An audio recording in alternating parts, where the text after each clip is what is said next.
Are you ready to finally master photography composition?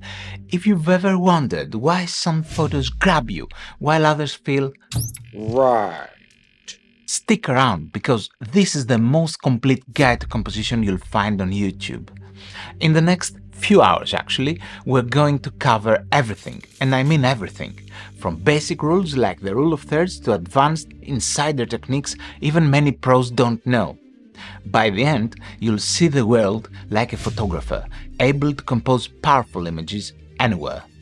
But first, let me introduce myself. I'm George Statakis.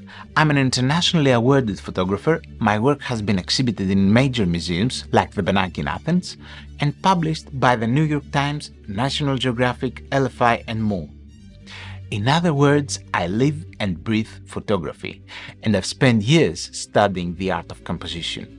My photography is inspired by the cultural heritage in Greece and beyond, and today I'm sharing all those insights with you. This truly is a one-stop masterclass, so grab your camera, grab your journal, and let's dive in. Let's first break a myth. Gear does not make you a better photographer. Yes, having the latest camera or lens gear is not going to magically transform you into an artist. Think of it like that. Buying an expensive pen will not make you a better writer, or buying an expensive piano will not make you a pianist. The strategy I suggest my students to follow is this. Become an artist first, and then you can choose the tools to use in your craft. Photography is all about vision. No one cares what gear or what camera settings you used. What is important? Composition and light. How you arrange a scene and capture light to tell a story. That's our focus today. So, if you are ready to unlock the secrets of composition that will transform your photography, let's get started. Trust me, you don't want to miss a second of this. I suggest you save this course so that you can refer later to it anytime you need. Before we jump in, here's how we'll tackle this epic guide. We'll start with the fundamentals, what composition really means and why it matters so much. Yes, even more than your camera settings. Then, we'll go step by step through over than 50 key composition concepts, from classic guidelines to advanced and even unconventional techniques. Sound good? If you think composition is just an artsy term, think again. It can make or break your photos. Let's find out how and kick off with the most basic question. What exactly is composition and why should you care?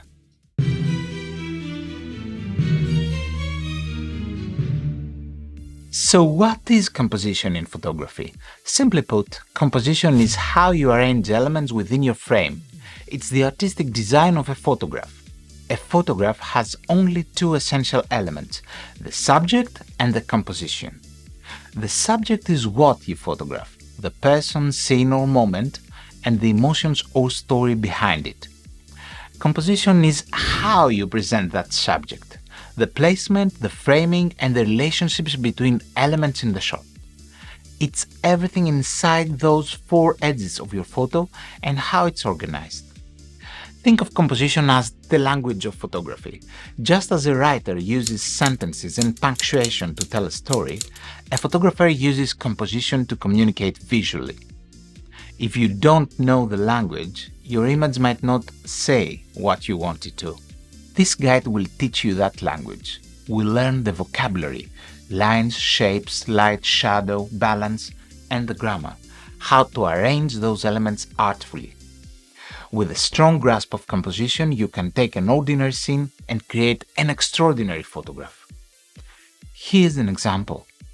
Imagine a beautiful sunset with a sailboat or something. The subject, sunset and boat, might be lovely, but without good composition, the photograph could still fall flat. With thoughtful composition, say positioning the boat off to one side, aligning it with a glowing reflection on the water, suddenly the image has depth and impact. The composition guides your eye to the subject and conveys the mood of that tranquil evening. That's the power of composition. Thus, composition is not about your camera settings or fancy gear. You can have the perfect exposure and sharpness, but if the arrangement is poor, the photo won't resonate. Conversely, even a technically imperfect photo can be amazing if the composition and subject are strong. In fact, in photography history, many iconic images aren't technically perfect. Their power comes from composition and meaning. Keep that in mind as we go on. Before we proceed, let me quickly bust another myth. Some think composition is a rigid set of rules. It's not. It's more like a toolkit and a form of expression. We'll talk about rules like the famous rule of thirds, but ultimately composition is creative. You learn the guidelines and you'll also learn when to break them for artistic effect. So let's explore why composition matters so deeply, maybe even more than the subject itself in some cases.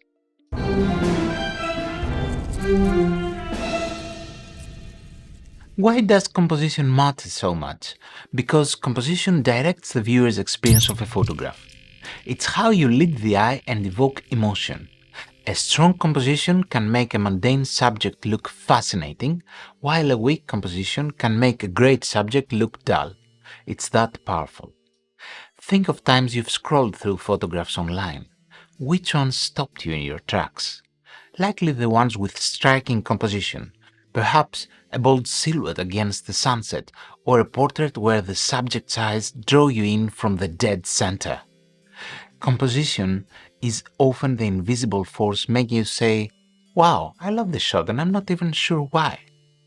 It's because the photographer arranged the image to connect with you. I like to say that composition is the glue between your subject and your viewer. It's how you communicate what was important about the scene. Without good composition, even if you stood in front of the Eiffel Tower or the Grand Canyon, your photo might not capture what made it magical to be there.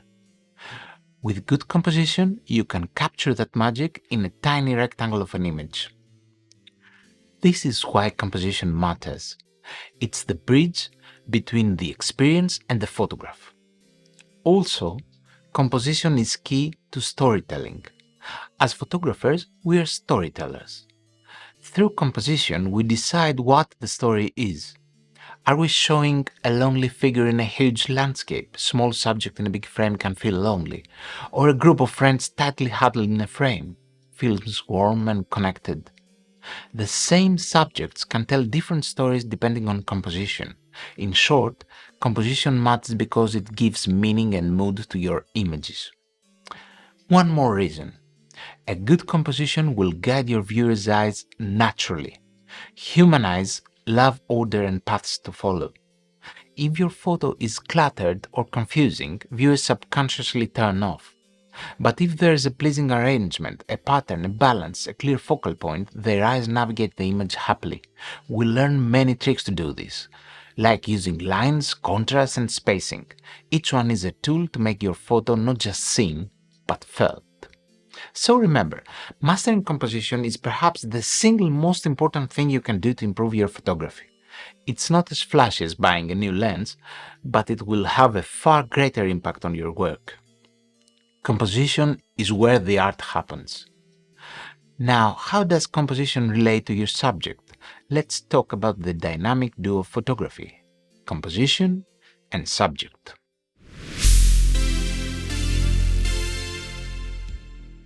Every great photograph stands on two pillars: an interesting subject and strong composition. Think of these as two halves of a whole. You really need both to create a memorable image. If you have a powerful subject but compose it poorly, the message gets lost. If you compose beautifully but the subject is trivial, the photo might lack impact. Let's break this down. Subject is what you're photographing: the person, object, scene, or moment and its emotional content. Composition is how you present that subject: the framing, angle, lighting, etc. As we saw, a photo essentially has these two elements. Notice we didn't say camera settings, those are secondary. A strong photograph must have both an engaging subject and a good composition. Sometimes one can outweigh the other a bit. For instance, a stunning once-in-a-lifetime moment might overcome some compositional flaws, and a superb composition might make a simple subject compelling. But if one pillar is completely missing, the image usually falls flat. The takeaway is this: always think about both sides of the coin. When you find a strong subject, ask yourself, how can I arrange this scene to highlight what's compelling here? And if you find a scene with beautiful composition potential, say gorgeous light and lines, ask, what subject or focal point can I include to give it meaning? Photography is a dance between what you show and how you show it. Also, notice we didn't mention camera specs or technical stuff in those decisions. You can nail focus and exposure perfectly, but if either subject or composition is lacking, the photo won't have that wow factor. Conversely, even if you have a bit of blur or grain, imperfections, a great subject and composition can still win awards. We'll talk later about embracing imperfection intentionally. Yes, sometimes breaking technical perfection can add character. So, as we move forward, keep in mind, every principle we learn about composition is in service of showcasing the subject and the story. Composition serves the subject, it doesn't exist in a vacuum. It works together with what you're photographing. Master both pillars and you're on your way to creating photographs that truly stand out. Alright, we know composition is critical, but how strict are these so-called rules of composition? Spoiler alert. In art, rules are made to be broken, but first you need to know them. Let's talk guidelines versus rules. Game over.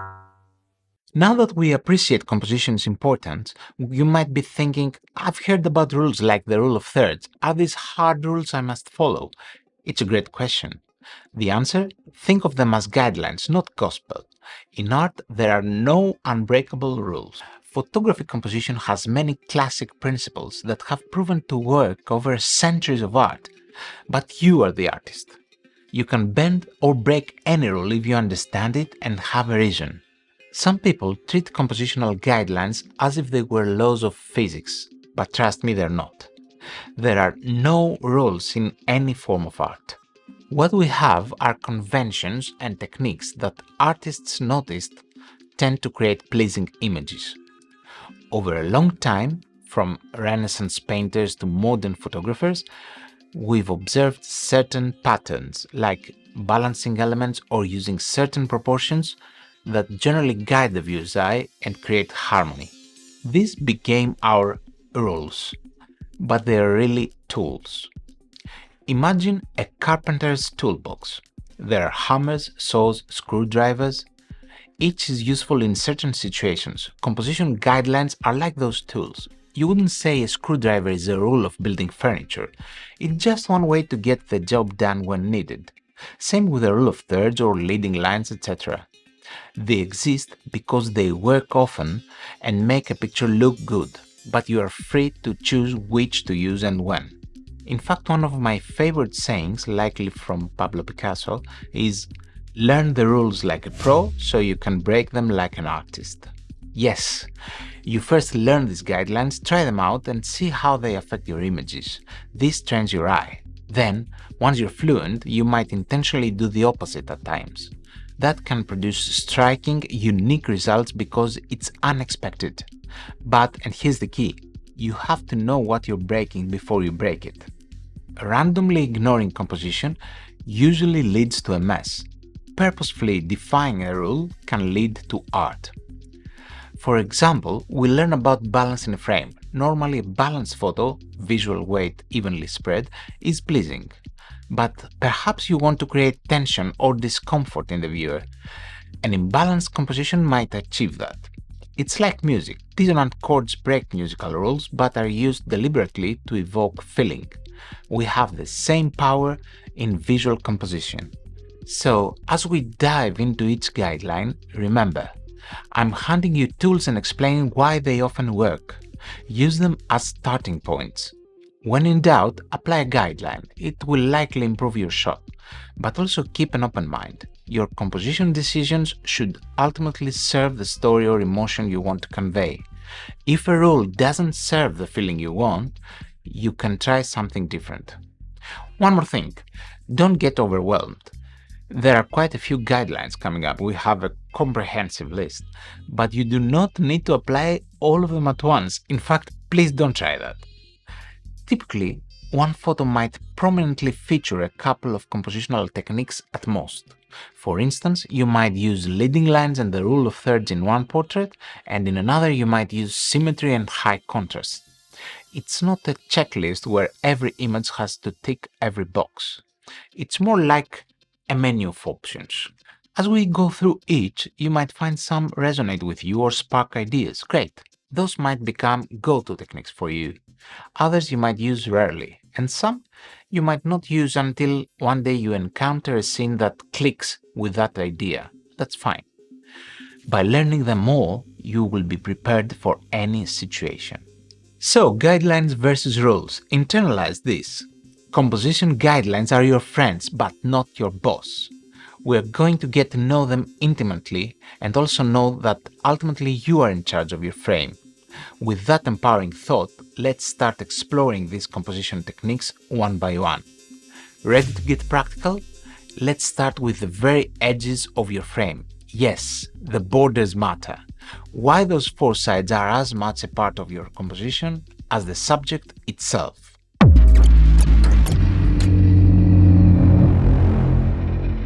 When composing a photo, many beginners concentrate only on the subject and forget about the edges of the frame.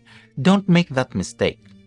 The four sides and corners of your photograph are extremely important compositional elements. Always consider what's happening at the borders of your image. Why? Because the edges of the frame are like the stage boundaries for your scene.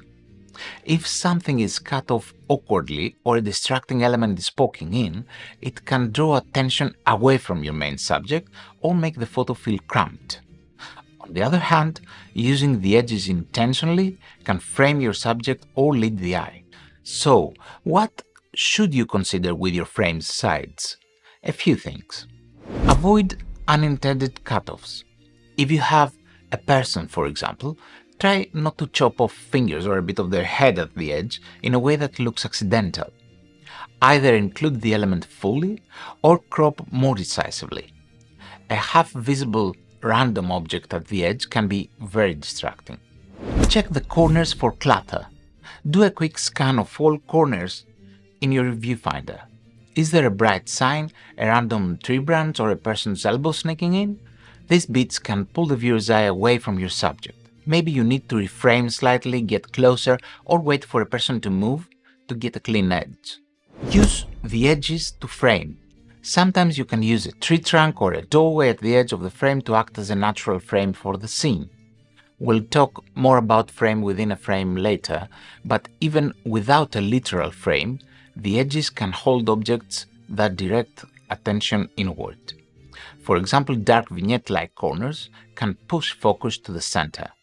Mind the negative space at edges. If one side of the frame has a lot of empty space and the other is packed, the composition might feel lopsided, unless that's your intention, of course.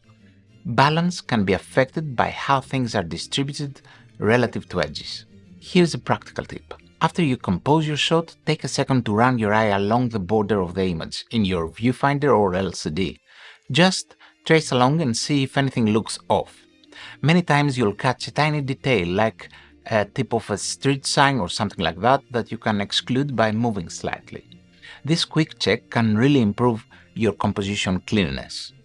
In summary, treat the edges of your photo like important characters in your composition. Pay attention to what you cut off, what you include, and how the space at the borders is managed. A well-composed photo often feels complete. Nothing arbitrary sticking in or out. It's all within those four walls of the frame intentionally. As you practice, this will become second nature and you'll compose with the edges in mind from the start. Now that we're watching our borders, let's talk about one of the most critical relationships in composition, your subject and its background. This is the figure-to-ground relationship, and it can make or break clarity in a photograph.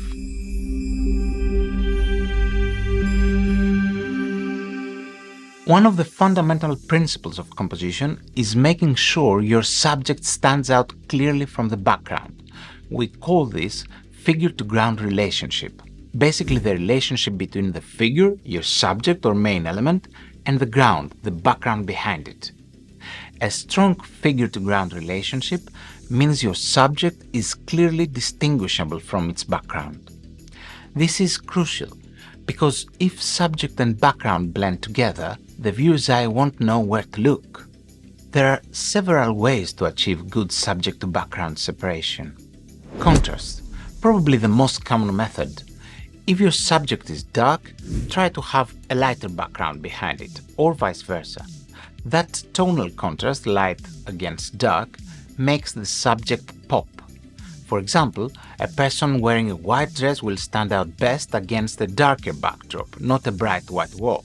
Colors can contrast too. A red flower against green leaves has color contrast that separates it. Focus or depth of field. Using depth of field can blur the background, that's the bokeh, and keep the subject sharp, which separates figure and ground. However, as I'll mention later, I often prefer to use other methods than heavy blur. Still, it's a valid technique, especially in portraits, to make the subject crisp against a soft backdrop. Clear overlap or silhouette. Ensuring the outline of the subject is clearly defined. If the background has lots of clutter or similar textures, the subject can get lost. Try to position yourself or the subject so that behind them is a cleaner area or one with a contrasting tone. Sometimes moving a step left or right changes what's immediately behind your subject, like positioning a bird against the open sky rather than against the busy tree branch area. Lighting differences. You can use light itself. Maybe your subject is lit and the background is in shadow. That creates separation. Or rim lighting. Light outlining your subject's edges can visually separate them from background. A lot of figure-to-ground is about perception. Our eyes can handle a complex scene if the main subjects are clearly defined as shapes. One trick artists use is to squint or blur your eyes when looking at a composition. If you squint and can't immediately see your subject's shape because it blends with the background, you might need to adjust something. Angle, background, light, etc. I often say the background is equally important as the subject when composing. Beginners sometimes focus so much on the person or object they're shooting that they completely ignore what's behind it. But in a photograph, the background isn't just an afterthought. It's part of the image and contributes to the story or visual appeal. A cluttered or distracting background will pull attention away from your subject, no matter how interesting the subject is. So remember, pay attention to your backgrounds. Don't just look at your subject, consciously observe what is behind and around them in the frame. Use contrast, depth, or light to create separation. If you're shooting street photography and you see a person against the busy street, maybe wait until they walk in front of a plain wall, or adjust your angle so a blank sky is behind their head. These small moves yield a much cleaner image where the subject reads clearly. This principle is so important it even comes into play in post-processing sometimes, like dodging and burning to increase contrast between subject and background. But it's best to handle it in camera with composition. Figure to ground. Make it a mantra when composing. Does my subject clearly stand out here? If yes, great. If not, what can I change? Alright, next up, one of my favorite mantras in composition. Less is more. Let's explore the art of simplicity.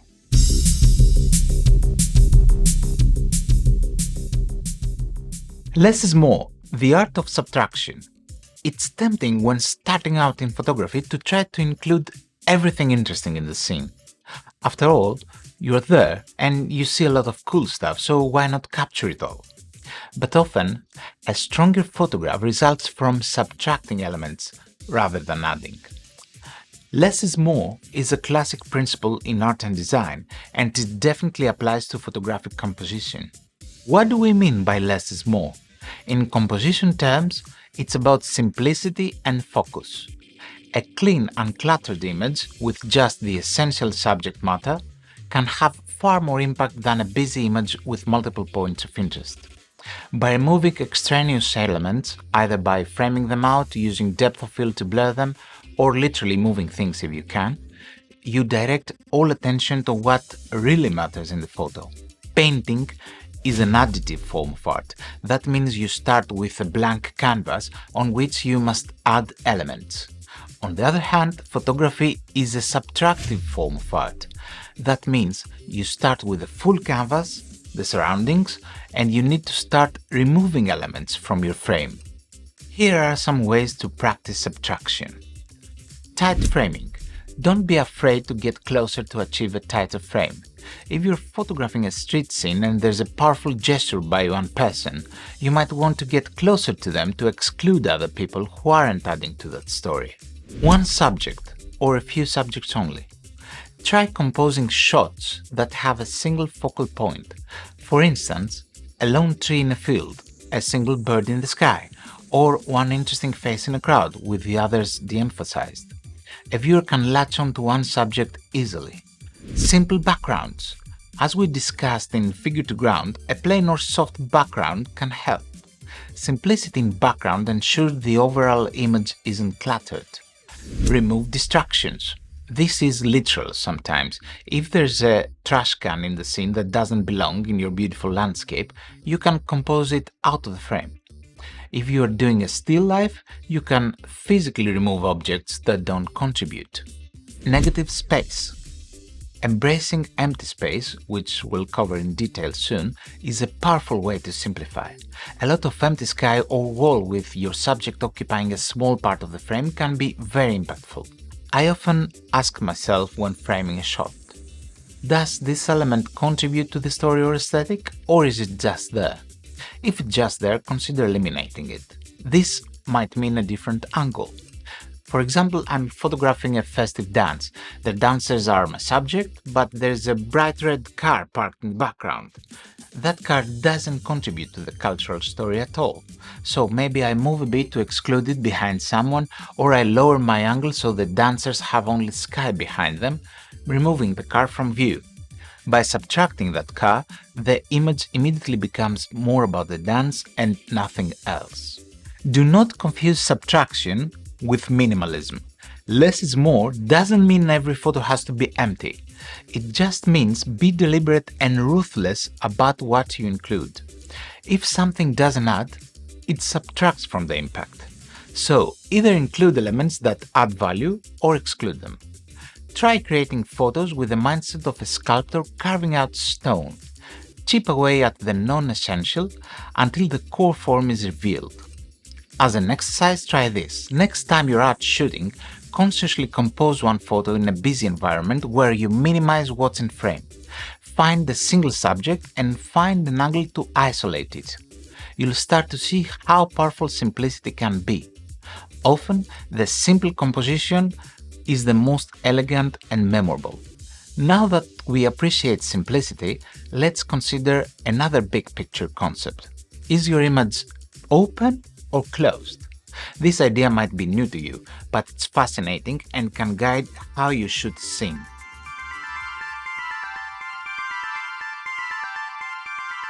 Not all photographs are interpreted the same way.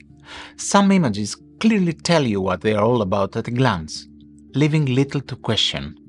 This can be considered closed images. Others are more ambiguous or open to interpretation, inviting each viewer to find their own meaning. These are open images. Understanding whether you're creating an open or closed image can influence how you compose it.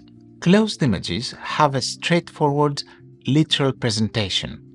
For example, a product photo against the white background is very closed. There's no other story or interpretation besides this is the product. A passport portrait is closed. It's just the person, neutrally lit, no ambiguity. In closed images, the composition is often very functional, centered subject, clear focus, nothing extraneous, because the goal is clarity and singularity of purpose. All viewers will roughly interpret a closed image the same way. Open images, in contrast, are what we usually strive for in artistic photography. These images allow for multiple interpretations. They might show a scene with emotional or narrative depth, where different viewers could imagine different backstories or feelings. For instance, a photo of a solitary figure walking on a misty street at night with shadows stretching. One viewer might sense loneliness, another might think the person is on an adventure. Someone else might even feel a bit of suspense. The image is open for the audience to project on it. Most of what we discuss in creative composition relates to making open images, because that's where photography as art lies. An open image engages viewers' imagination. Compositionally, that might mean you don't spell everything out. You might compose in a way that obscures some information. Maybe the subject's face is hidden in shadow, or part of the scene is cut off to provoke curiosity. Or you might include elements that suggest a wider context without defining it, like a hand in the foreground reaching towards something off frame, making the viewer wonder. However, even in open images, you need coherence. Open doesn't mean messy. It just means suggestive rather than conclusive. For example, think of a landscape where you see an old empty chair facing a sunset. The composition could be beautiful, rule of thirds, nice balance, great light, and yet the scene is open in narrative. Why is the chair there? Who sat there? It invites story thinking. If that same scene had a person sitting happily and holding a coffee, it becomes more closed. Oh, someone enjoying the sunset, end of story. So, as a photographer, you can decide, do I want to leave room for mystery or not? So, why is this concept useful for composition? Because it can guide your choices. If you want an open image, you might choose a composition that adds a pinch of ambiguity. Maybe a wider frame that shows environment but not every detail. Maybe focusing on mood rather than clear faces. Maybe using shadow or motion blur to your advantage to leave some mystery. If you want a closed image, perhaps for a clear message or graphic impact, you'll compose more directly, clearly isolating the subject and removing any confusing elements. Neither is right or wrong, but being aware of this can refine your intent. In this comprehensive guide, though, we'll skew towards techniques that help create rich, interpretive, open photographs, because those are often the ones that captivate in art photography. Alright, we've covered a lot of foundational ground: what composition is, why it's vital, balancing it with subject, using guidelines freely, minding your frame edges, separating subject from background, simplifying your scene, and thinking about open versus closed narratives. Take a breather. These ideas set the stage for everything to come. Coming up next, we dive into specific composition techniques that give structure and balance to your photos. We'll tackle how to arrange elements for pleasing balance and introduce classic frameworks like the rule of thirds, the golden triangle, and more. These are the bread and butter tools for composition. Stay tuned, because understanding this will immediately improve how you frame your shots. Ready? Let's go into balance and structure.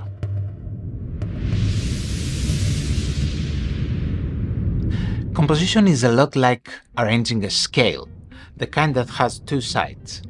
Balance in a photo refers to how visual weight is distributed within the frame. An image feels balanced when no part of it feels too heavy or too empty compared to the rest. Achieving the right balance can make a photo feel stable and comfortable, or intentionally unbalanced to create tension. Let's break down types of balance. Symmetrical balance. This is when elements are mirrored on both sides of the frame. Think of a formal portrait where the subject is dead center and both left and right halves of the image are nearly identical. Or a reflection in water that mirrors a mountain. Symmetry often gives a sense of stability, order, and sometimes formality. It's visually satisfying because humans naturally find symmetry pleasing. Our brains enjoy patterns, For instance, a photograph of a building's facade taken straight on can be symmetrical if the building itself is symmetrical. That can look very orderly and powerful. Symmetry is basically even weight distribution. Each side of center has equal weight. Asymmetrical balance. This is more common in art. It means the two sides of the image are not mirror images, but they still balance in terms of visual weight. How? You might have a large object on one side and several smaller objects or one medium object on the other side, balancing it out. It's like a seesaw.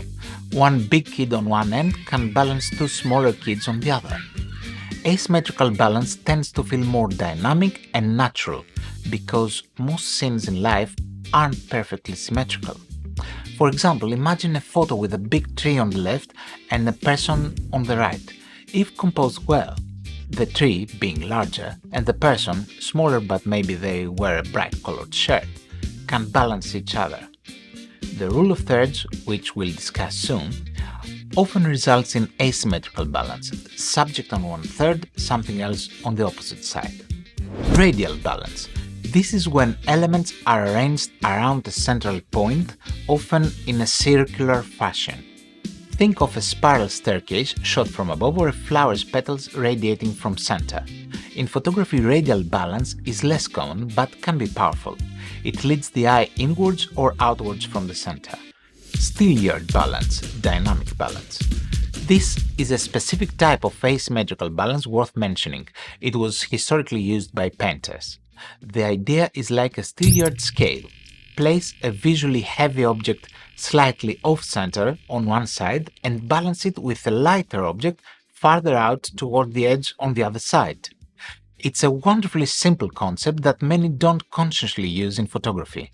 For instance, a large boulder a bit to the left of center can be balanced by a small person or tree near the right edge of the frame. The smaller object's distance from center gives it leverage, balancing the big object that's closer to center. This creates a dynamic yet balanced feel. How do we determine visual weight? Several factors contribute to an element's weight in a photograph.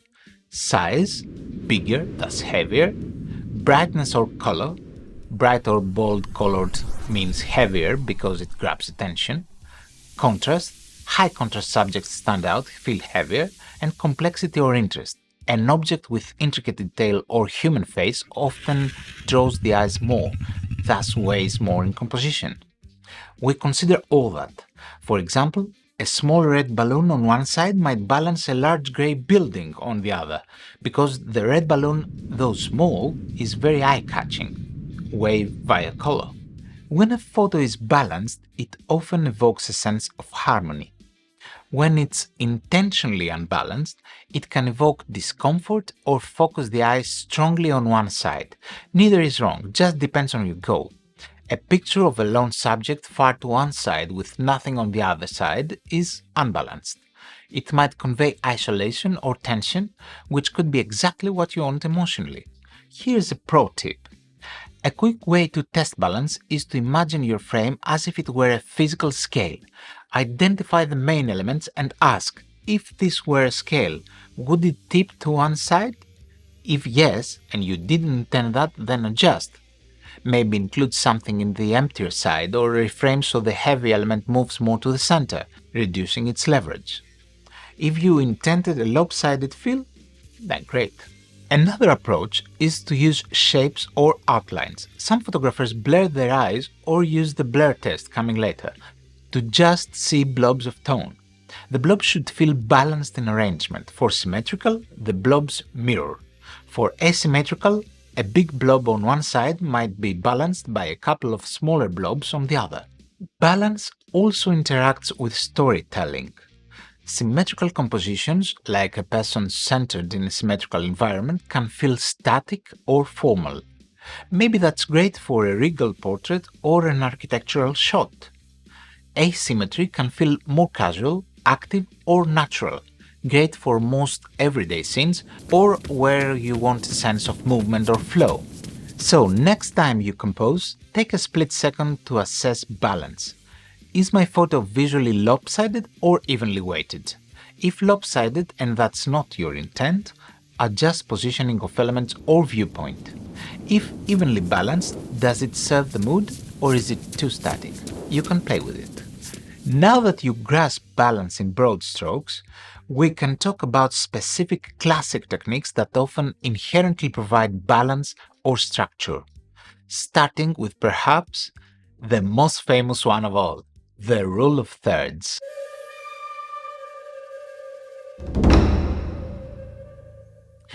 The rule of thirds, the old chestnut of composition. You've probably heard of this one, and for good reason.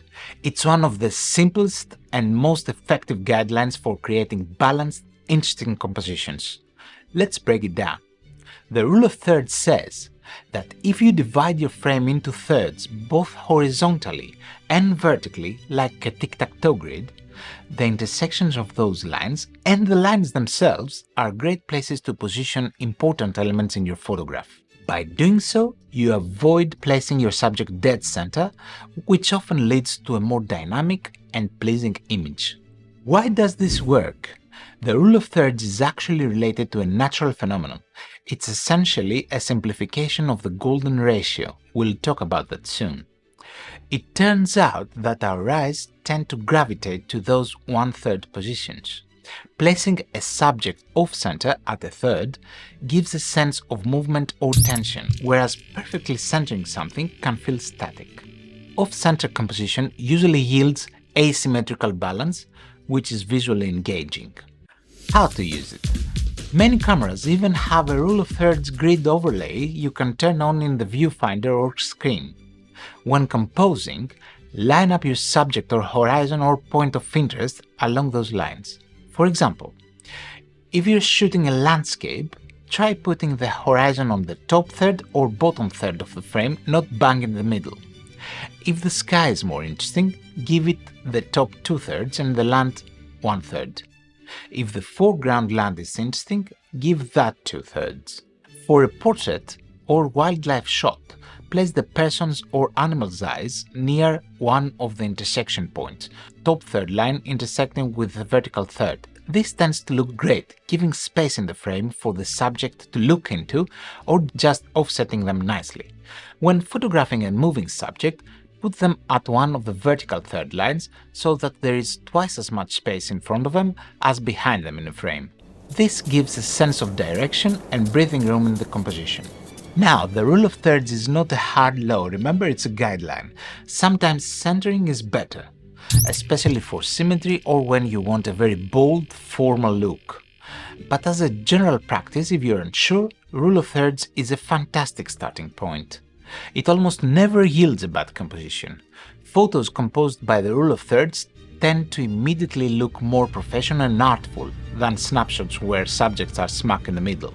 Historically, painters and photographers noticed that dividing compositions this way just looked right. There's even some science suggesting our eyes naturally go to the 1/3 positions. In any case, it's quick to apply. Just nudge your frame so things aren't dead center and align nicely along those imagined grid lines. One thing to avoid: don't go overboard and put everything on a third just for the sake of it.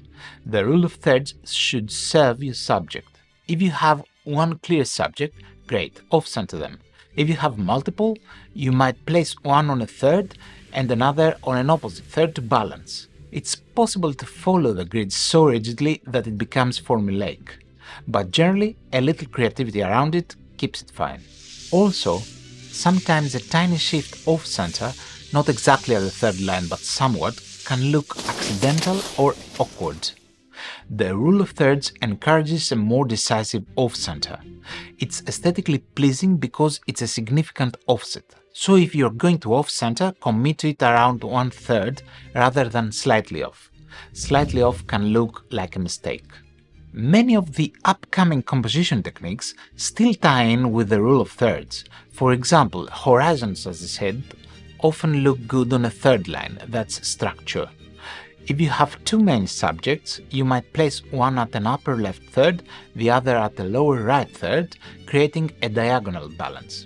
So, Do use the rule of thirds as you compose. In fact, as an exercise, try a day of shooting where you forbid yourself to center anything. Place everything off-center, following thirds. You'll likely be very pleased with the results, and it will train your eye to naturally see compositions that way. Once it's second nature, you'll know when to break it, like sometimes BAM! A perfectly centered shot for effect. So, yes, the rule of thirds might sound basic, but respect its power. It's the foundation for many great images. Master it, then you can explore the more advanced stuff like… Well, the rule of thirds has a fancier cousin from the art world, the golden triangle.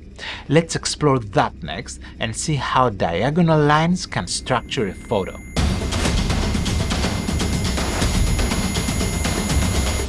Moving up in complexity, let's talk about the golden triangle. This is a composition technique that uses diagonal lines and is particularly useful for images with strong diagonals or dynamic action. While the rule of thirds divides the frame with verticals and horizontals, the golden triangle divides it with one diagonal and two smaller diagonals from the other corners, forming, well, triangles. How to visualize it? Draw a diagonal line from one corner of your frame to the opposite corner, then draw two lines from the other two corners that meet the main diagonal at right angles. You'll end up with a layout of 4 triangles within the rectangle. The idea is that important elements of your composition can be placed along these lines or at their intersections, where the small triangles meet the big one. This creates a dynamic, tension-filled harmony. Why use it? Diagonals add energy. A horizontal or vertical composition can feel stable or static. A diagonal one feels like it has movement or action. The golden triangle helps you organize diagonals so that they feel balanced and not random. It often naturally creates leading lines that guide the eye through the frame along the diagonal, which is pleasing. This technique is somewhat less intuitive than the rule of thirds, but it can be very effective. Painters have used it especially for dynamic scenes. Imagine an old painting of a battle, lots of diagonal spears and limbs, often structured by implied triangles to keep it composed. To apply it practically, next time you notice a strong diagonal in your composition, try to emphasize it. Tilt a bit if you need to, so it runs corner to corner. Then see if other elements can align with the complementary diagonals. You don't have to draw the lines literally, just arrange elements so they fall into those triangular regions. If you have a subject, you might tuck them into one of the triangle corners. The golden triangle is basically a way of saying use the space in your frame diagonally. It's refreshing compared to always thinking in thirds or halves. Photographs with the diagonal bias can really catch attention because it's a less common structure, yet when done right, it feels artful. One more tip. Combined with the rule of thirds, the golden triangle can also help avoid the subject being dead center. Say you have a diagonal leading line, you might place your subject at the intersection of a third and that diagonal, effectively mixing both techniques. This can be seen in some portrait compositions where the subject is slightly off-center and the background or the pose creates a diagonal flow. Alright, from golden triangles, which involves some math imagining, let's move to another classic that's actually derived from mathematics in nature. The Fibonacci spiral, also known as the golden spiral. This one's really fun, I promise.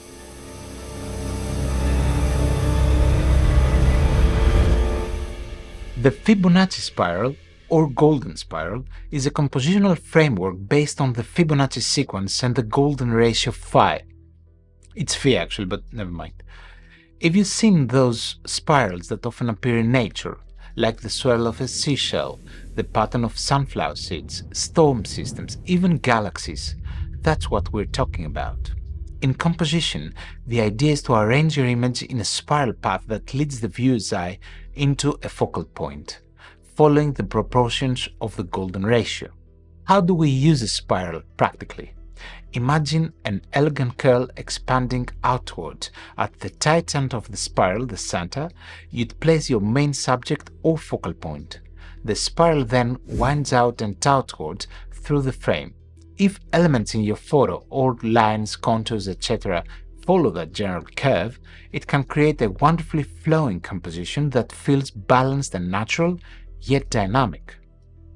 Now, to be clear, you don't have to draw an actual spiral on your photo. It's more a guideline to inspire placement. The golden spiral is essentially a more curvy version of the rule of thirds. In fact, if you overlay a golden spiral on a rectangle, the focal point of the spiral often lands roughly around one of the rule of thirds intersections. The difference is the spiral gives a sense of continuous movement into the frame rather than just static placement. The Fibonacci spiral specifically grows by the factor of the golden ratio, around 1.6 as it turns. Some photographers like to overlay a spiral on their image in post or in planning to adjust placements. For instance, starting from a corner, you can draw a spiral that winds to the center. Many classical paintings use this. If you've seen some artworks where your gaze naturally moves around the scene in a looping way and stands on a main subject, they might be employing this principle. Now, I'll admit, using a spiral is a bit advanced and not always feasible in a spontaneous situation. It's more common in planned compositions like still life, architecture or art-directed scenes, or in post-cropping. However, being aware of it can influence you. You might recognize a scene that naturally has a spiral flow, like a spiral staircase, a whirl of people dancing, smoke curling from incense, etc. Then you can capitalize on it. Frame it so the spiral fills the frame nicely and place key points along it. Even if not a literal spiral, the general idea is curved leading lines that shrink in scale toward the focal point. It's a pleasing alternative to straight leading lines. Human brains love spirals. They are found in nature's design, after all. So, images with that structure can feel very organic and satisfying on a subconscious level. One caution: don't force everything into a spiral just because. It should suit the content. If your scene has a strong curve, great. If it's more linear, maybe another method suits better. Interestingly, some say the rule of thirds is just a rough approximation of the simplest form of golden spiral placement, since the golden ratio point in frame is at 0.6 of length, which is close to 2/3. So if you want to be a perfectionist, you might place your subject not exactly at 1/3, but at 0.6 into the frame from one side, to be closer to the true golden ratio. But honestly, that difference is minor in practice. The spiral is more about movement than static points. Alright, that was a taste of the mathematically inspired compositions. Don't worry if it feels a bit abstract. The takeaway is flowing paired compositions that lead to a point can be very powerful, and nature's own geometry, spirals, can inspire our framing. If you keep an eye out for curves and swirls, you'll start seeing chances to use this. Now, let's get back to something a bit more concrete in everyday shooting: framing elements inside your frame.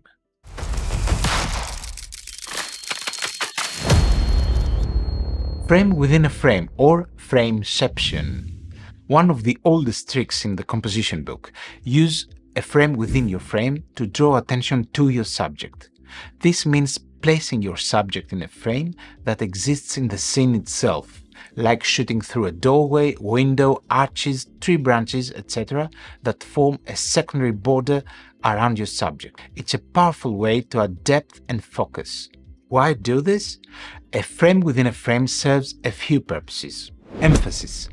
It literally encircles or boxes in your subject, making our eyes go straight to them.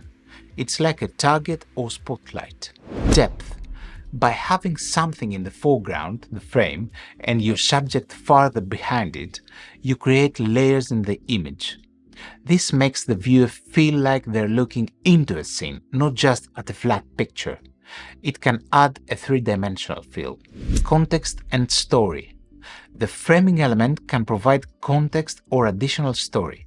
For example, photographing a person through a car window might add the context that they're about to drive off or that we're peeking into a moment. Aesthetic interest. Frames within frames can create pleasing shapes and patterns that make the composition more interesting. They can also block out clutter by only letting us see the important part through the frame. I use this technique a lot. For instance, I've shot portraits of locals by having them stand in a doorway of an old house. The door frame acts as a natural frame around them. In the final photo, you see this rustic door opening and inside it the person. It creates a vignette effect without any editing. The darker edges of the doorway around the brighter subject inside draw your eye right to them. Also, the door frame gives a sense of place, like you see the texture of the wood or stone, which tells you something about the environment. Common things to use as frames. Windows and arches. Classic for travel photography.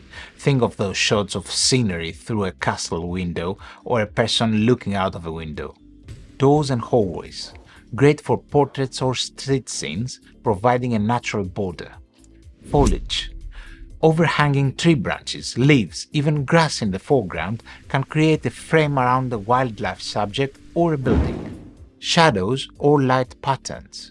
Occasionally, a patch of light can frame a subject who is in illumination while the edges are in shadow, or vice versa, subject in shadow, frame of light around. People or objects. You can use people in foreground as a frame. Try having the people in the foreground out of focus so that their form acts more like an abstraction. When composing a frame within a frame, ensure the framing element itself isn't more interesting than the subject, unless that's your intention, of course. It should complement, not distract. Often I'll expose for the subject and let the frame element be darker or out of focus so it naturally recedes as a guiding element rather than a focal point. Also, be careful with focus. Usually you focus on the subject beyond the frame and let the nearer frame element blur a bit. This guides depth, but sometimes a sharp frame and subject can work if the frame has detail you want, like a beautifully carved archway and a person in the distance. You might want both in focus to appreciate the detail and scene. Using frames can also rescue an otherwise dull composition. If your subject is not standing out or the composition feels empty, see if you can include something in the foreground to frame it. It immediately adds intrigue. The viewer feels like they discovered a hidden view peeking into something special. So definitely play with Frame-ception, a frame in a frame. It's easy to try wherever you are. Even hold up something like your hands in front of you as a pretend frame and see how it isolates a subject in the distance. Once you get the hang of noticing these opportunities, like, oh, there's some marching tree branches I could shoot through, you will add a compelling tool to your composition skill set. We've structured and framed our compositions, but what about placement of the subject itself? Sometimes breaking the off-center rule can work, and other times we want deliberate tension. Let's discuss centered versus off-centered composition next and how to make each choice count.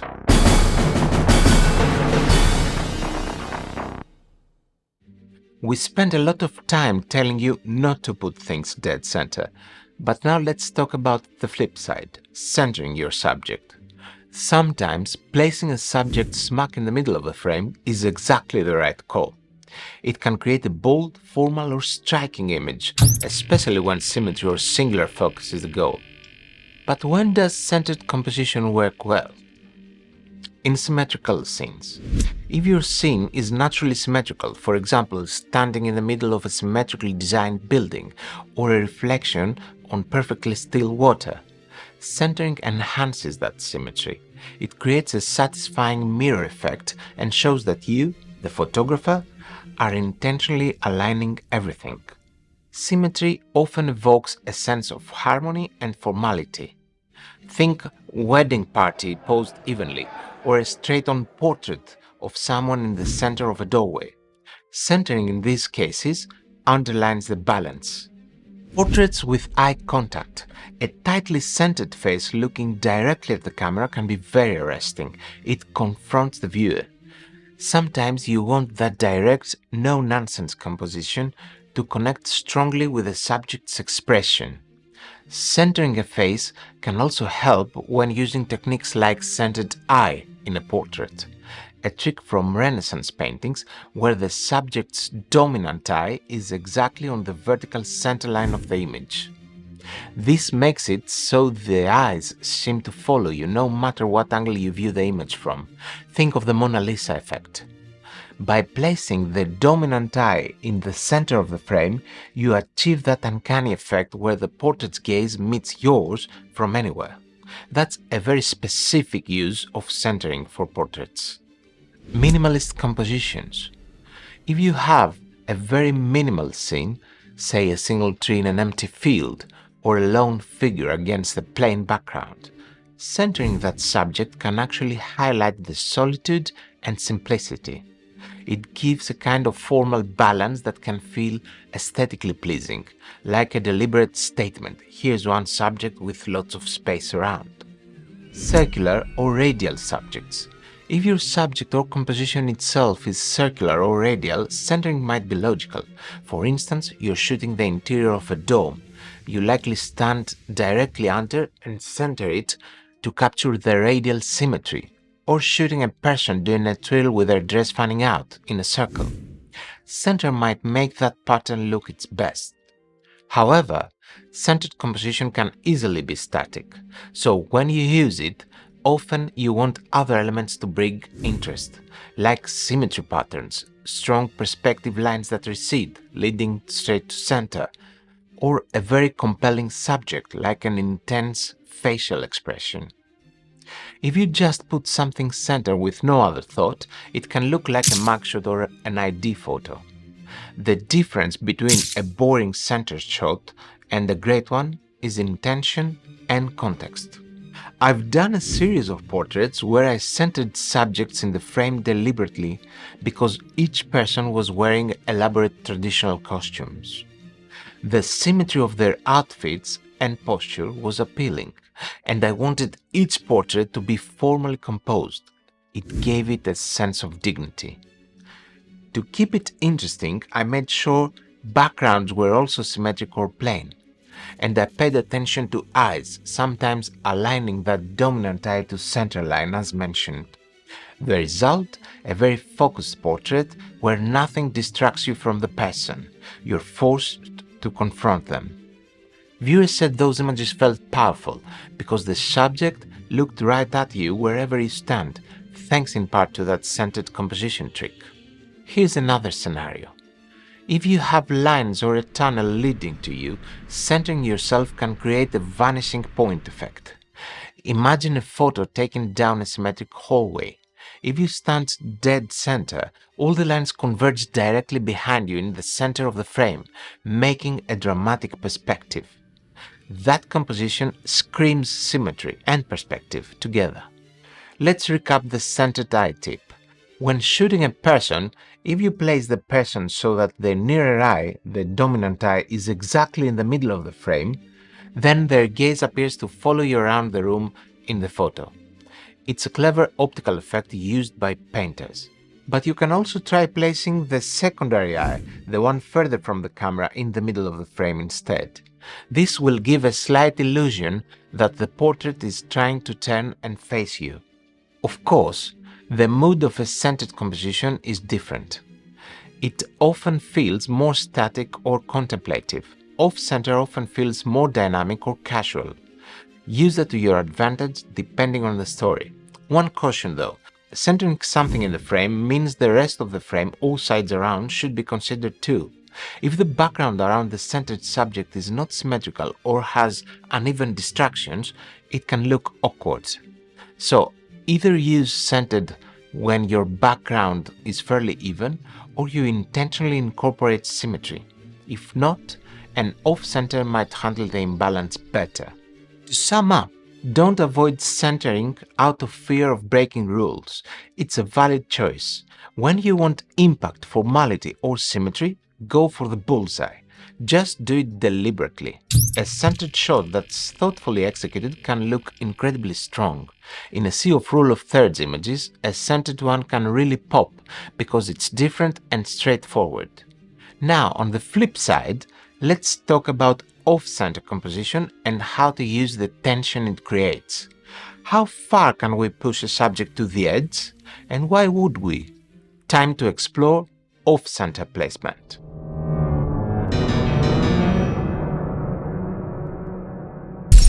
Off-center composition. We already touched on off-center with the rule of thirds, but let's dive deeper into off-center composition beyond the classic third scenario. Off-center just means your subject or focal point is noticeably away from the center of the frame. This could be towards one side or even very close to the edge. Doing this introduces a sense of tension or movement in the image, and that can be very engaging. Why does off-center create tension? Because it violates symmetry and our expectation of balance. The viewer subconsciously feels the weight shifted, and it can evoke curiosity. Why is the subject over there? It can also simulate the idea that the subject is moving or looking toward the open space in the frame, which adds story. The empty space on the other side, often called lead room or looking room, gives a clue about direction or context. Some ways to use off-center placement effectively. Imply motion or direction. If your subject is moving or looking a certain way, place them off-center opposite to that direction so that there is more space in front of them than behind. For example, a runner on the left side of frame running rightwards, plenty of space on the right for them to move into. This composition makes viewers sense the motion and wonder what's ahead. If you did the opposite, runner on right, running right out of frame, it creates a different feeling, maybe anxiety or that they're leaving, which could also be used intentionally, but generally feels more awkward. Isolate or show environment. Putting a person small and off to the far edge of a frame can emphasize the vastness of their surroundings. Imagine a lone hiker tiny on the far left of a wide landscape shot. You convey how big the landscape is compared to them. They have all this space in front of them. It can evoke solitude or adventure. Create dynamism. Off-center can be extreme, like subject at the very edge. This can make an image feel edgy, pun intended.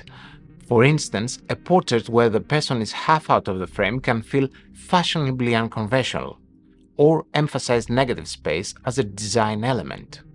Storytelling with two subjects. If you have two subjects in a scene at opposite ends, off-center placement of both, leaving the middle relatively empty, can illustrate the relationship or distance between them. The empty space can symbolize separation or context between them. Visual surprise. Centered compositions meet expectations. Off-center can surprise and delight if done well. For example, a photo where a small but important detail is tucked in a corner while the rest is plain color. It forces the viewer to explore and find the subject, which can be a more interactive viewing experience. However, going off-center has to be balanced, ironically, by something. If you put a subject at the edge, the rest of the frame, even if empty, carries weight as negative space. That negative space should have a purpose, show environment, convey scale, etc.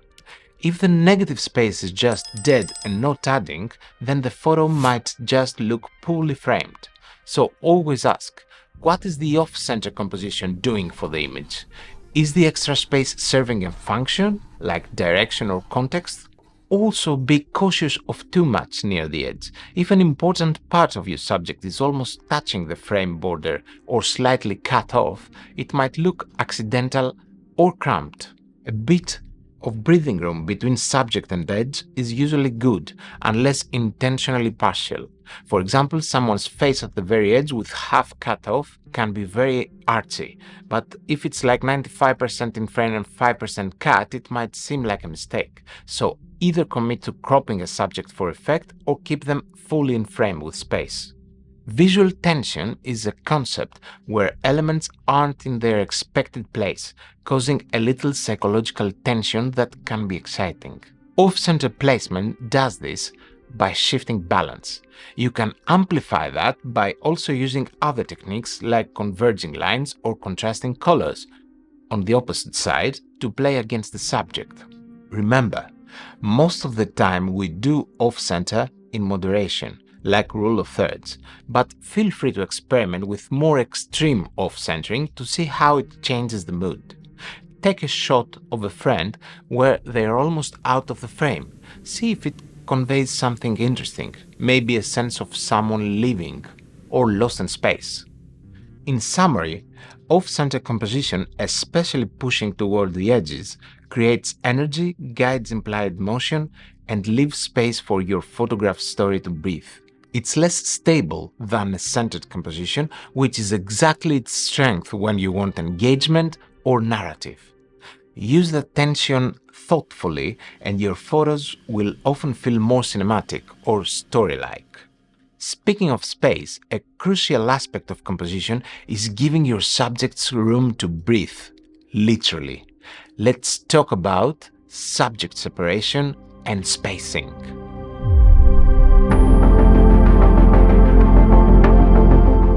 We touched on figure to ground, which is about visual separation from background, but subject separation in a broader sense also means giving each significant element in your photo its own space to breathe. This is especially important when you have multiple subjects or objects. If they overlap awkwardly or are too close, the composition can feel cluttered or confusing. Proper spacing ensures clarity and harmony. Imagine you're photographing a group of people or multiple elements in a still life. If two people's heads overlap in the frame, they merge into a single shape and it's hard to tell them apart at a glance. Or if you have a lamppost appearing to stick out of someone's head because of your angle, that's a lack of separation causing an unfortunate composition. By adjusting your position or waiting for the subjects to stagger, you create separation. Each person or object stands distinct. Tips for achieving subject separation. Avoid overlaps. As a rule, try not to have two main subjects overlapping in the frame. Move slightly to position one subject fully aside from the other. In street or event photography, this can mean waiting a second for people to step out of alignment. For static objects, move yourself. Use depth, different distances. If subjects are at different distances from the camera, use depth of field or framing to isolate them. For example, focusing on one subject and letting others blur can separate them.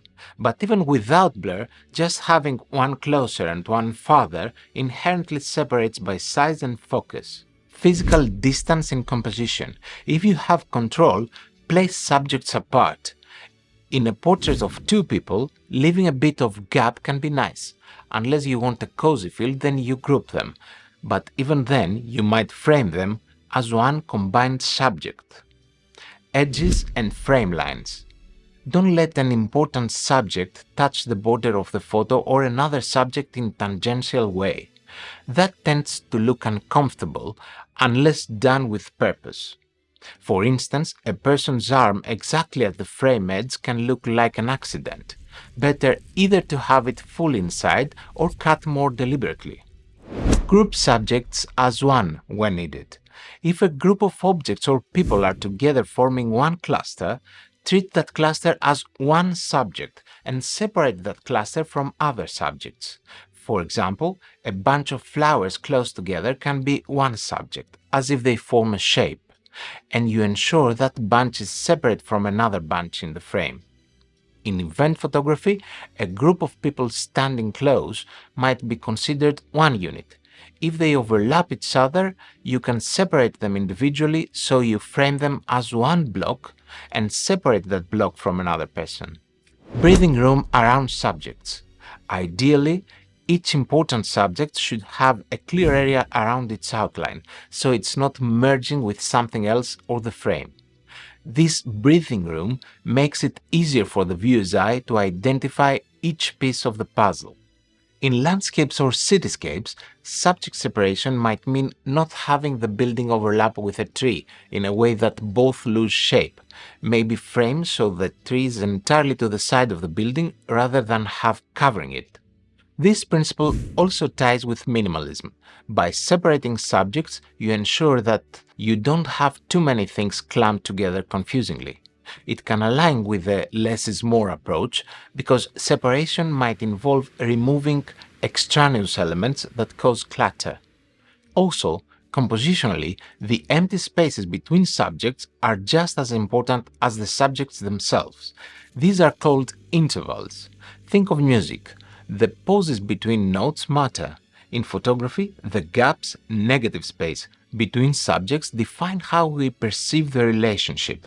If two people are separated by a large gap in frame, we read that as a disconnection or formality. If they are very close, maybe even overlapping intentionally, we read unity or intimacy. But then they become kind of one combined subject visually.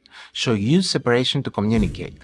Closer equals togetherness, apart equals individuality or isolation. One more thing. When we say space to breathe, it's almost literal. If a subject is crammed to the edge, it feels suffocated. If it's nicely within a frame, it feels comfortable. Important subjects need clean background around and enough space to justify their presence. If something is too close to another or edge, it can feel visually uncomfortable. Unless you want to provoke discomfort, which sometimes you might, in a chaotic war photo, for example, you might intentionally show clutter to convey chaos, but then you're making a different statement. So, as a guideline, check your composition for unintended overlaps or crowding. Give your key elements some elbow room. A clean, readable arrangement of subjects will make your photo instantly more polished. Great! Now we have our elements spaced nicely. In the next section, we'll discuss lines, shapes, and motion within your framing to further enrich your viewer's experience.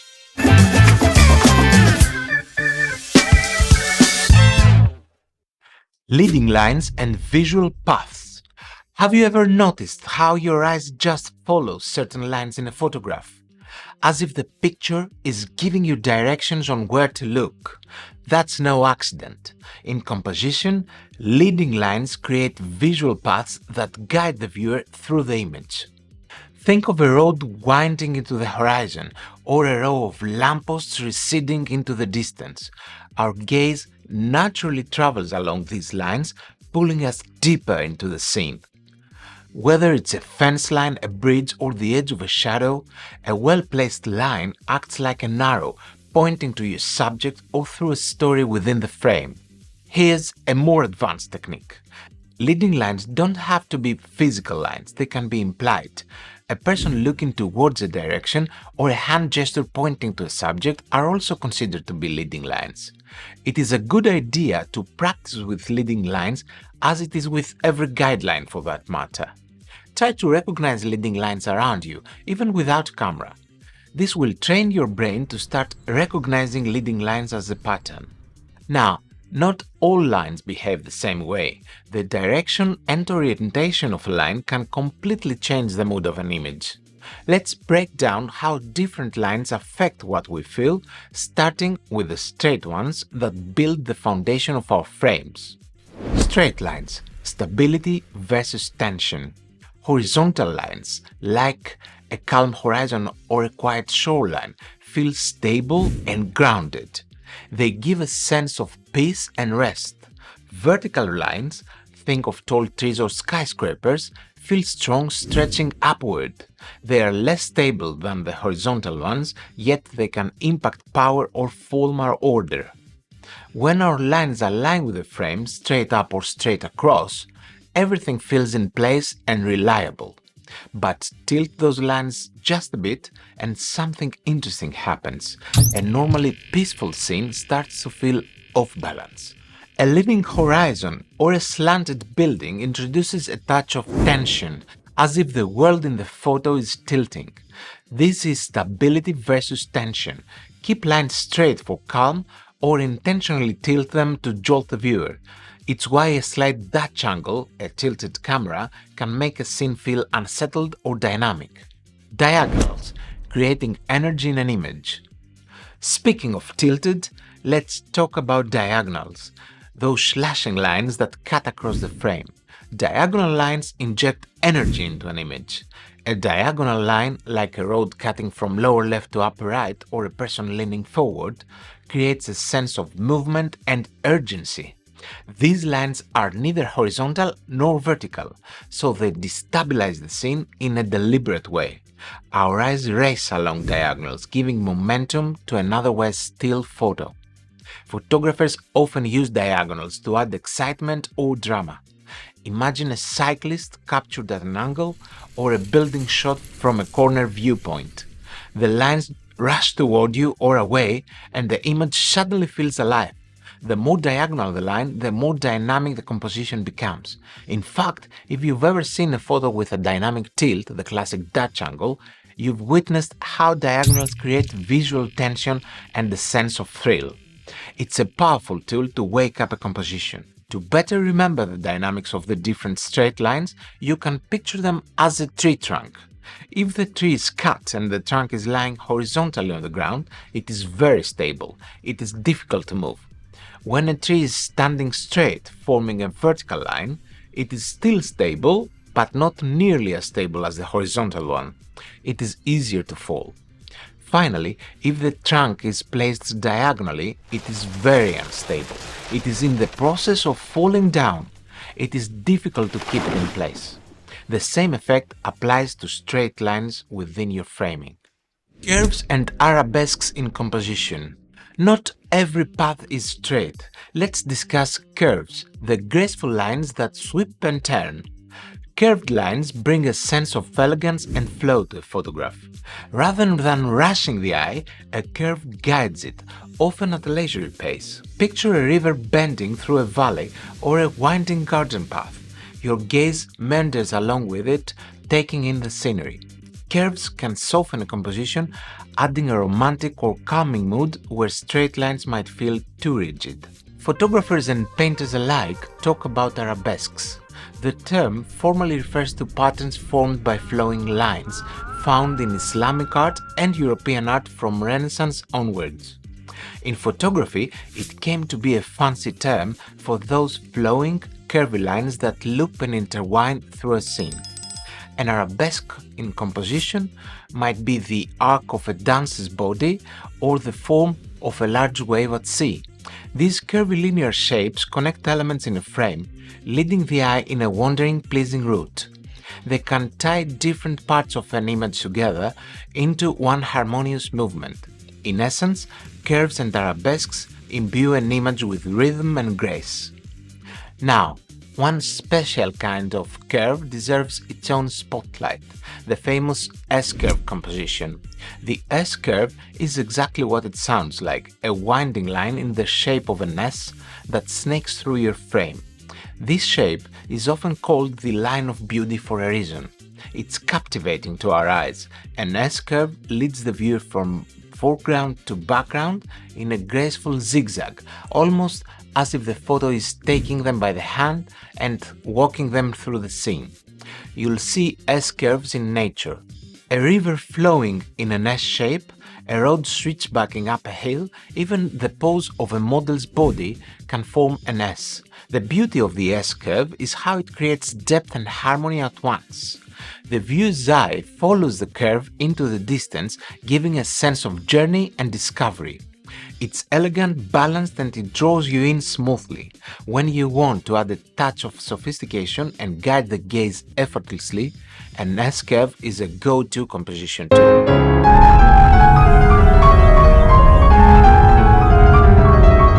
We've followed lines that run straight and lines that bend. Now, let's complete the loop literally. Circles in composition offer something unique, a sense of enclosure and wholeness. A circle is an endless line, turning in on itself. In photos, circular shapes can be very powerful. They pull your attention inward, enclosing whatever lies at the center. Imagine looking through a circular window or peering into a tunnel. The round frame naturally focuses your gaze on what's inside. This enclosing quality of circles can make a subject feel protected or emphasized within a scene. Circles also bring unity when repeated. Think of bubbles floating in the air, a ring of people standing in a circle, or even the repetition of circular light fixtures down a hallway. A pattern of circles creates rhythm and connects parts of the image together. Our eyes tend to loop around circular forms, so a repeating circle motif will keep the viewer engaged within the frame, cycling through those elements. Psychologically, round shapes feel soft, complete, and harmonious. There are no sharp edges to jar us. That makes circles a comforting visual element, one that can balance out harsher lines and add a touch of infinite continuity to your composition.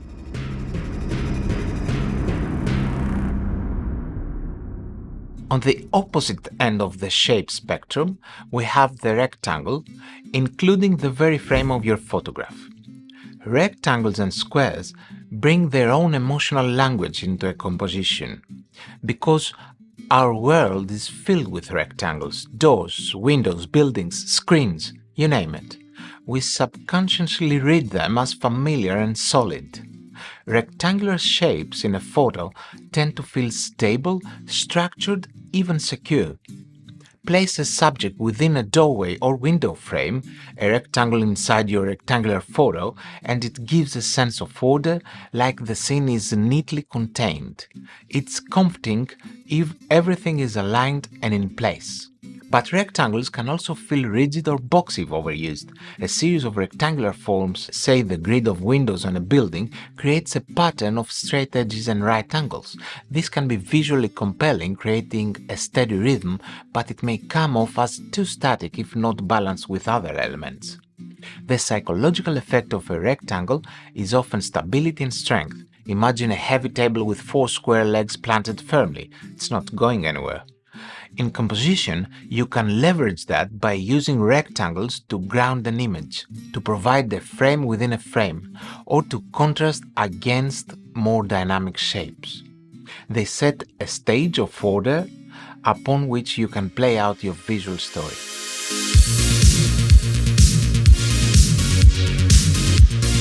Now, let's add a bit of angle in our shapes. The triangle.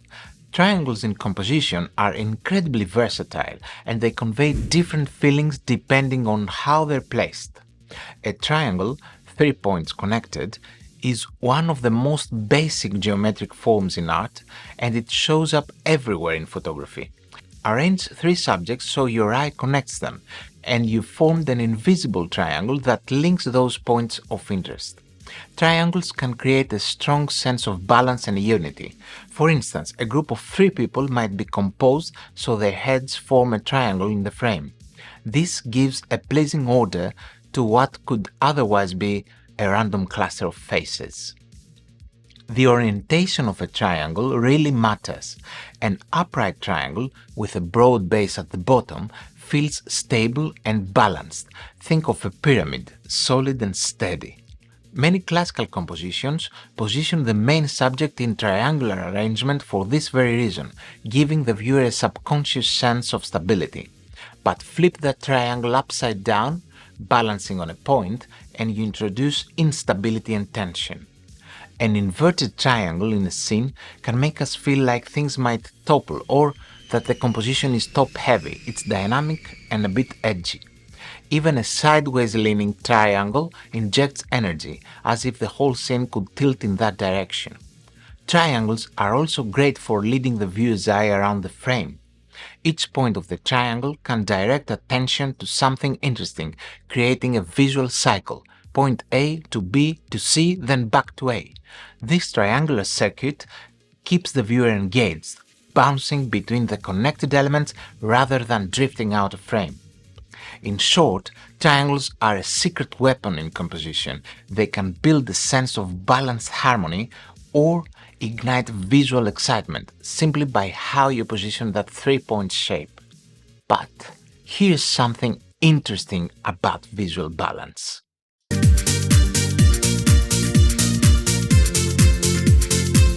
Have you ever noticed that groups of three just seem to work better? There is actually a reason for that, the odd numbers rule. Our brains love patterns, but perfect symmetry feels predictable. Odd numbered groupings like 3, 5 or 7 create a more dynamic visual structure. With an even number, the viewer's eye naturally pairs things up and finds a static balance, but with an odd number, there's always a leftover element that keeps the eye moving. And it's not just in photography, we see this everywhere. Think about cinema. Most great compositions in film follow the rule of three. Directors frame characters in triangular formations to create visual depth. Even in storytelling, we instinctively structure things in threes. The three-act structure in movies and plays, beginning, middle and end. Fairy tales and myths, 3 wishes, 3 little pigs, 3 trials before the hero succeeds. Even in dialogue and narration, consider this iconic line from The Wizard of Oz. You are talking to a man who has laughed in the face of death, sneered at doom, and chuckled at catastrophe. Here, the wizard uses 3 vivid actions to describe his boldness, making the statement more rhythmic and powerful. It just sounds right, doesn't it? I was petrified. This pattern isn't limited to dialogue, it's prevalent in speech writing and literature. For example, Julius Caesar's famous proclamation, Veni Vidi Vici, I came, I saw, I conquered, employs a tricolon to convey the swift completeness of his victory. That's because 3 is the first number that suggests a pattern. This is where things get really interesting. Our brains are wired to seek patterns. 1 occurrence is random, 2 is a coincidence, but 3 is a pattern. And once we recognize a pattern, we feel engaged, our brains are drawn to it. Even in spiritual and philosophical traditions, the number 3 carries significance. The Holy Trinity in Christianity, the 3 jewels in Buddhism, the past, present and future, the way we structure time itself. 3 is a number that our minds inherently trust. So, when you use 3 elements in a photo, you're tapping into something deeply human. The viewer doesn't just see the composition, they feel its natural rhythm. And that's the magic of odd numbers in composition.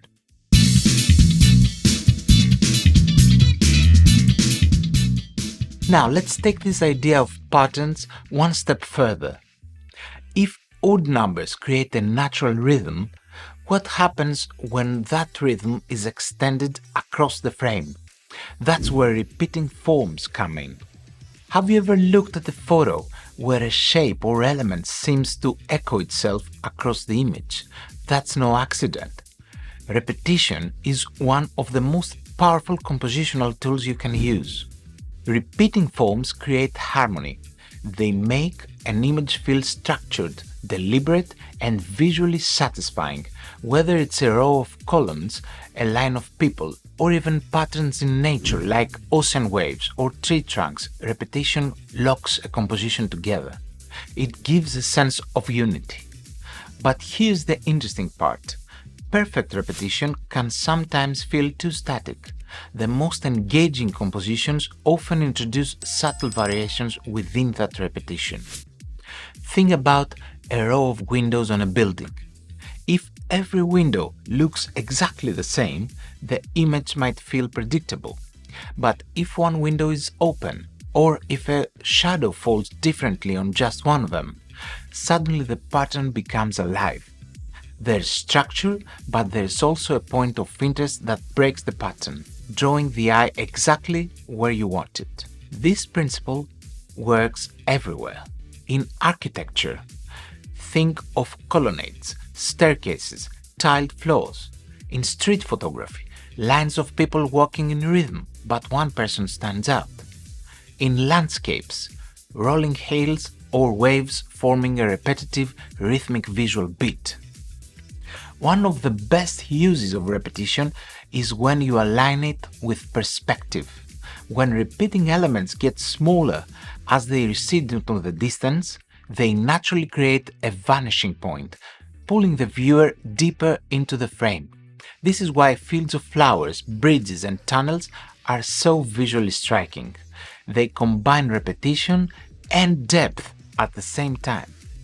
But repetition isn't the only way to guide the eye. What if, instead of leading the viewer through repetition, you could control exactly where their focus lands, almost like setting up a stage for the subject? That's where this next technique comes into play, the L-shaped composition.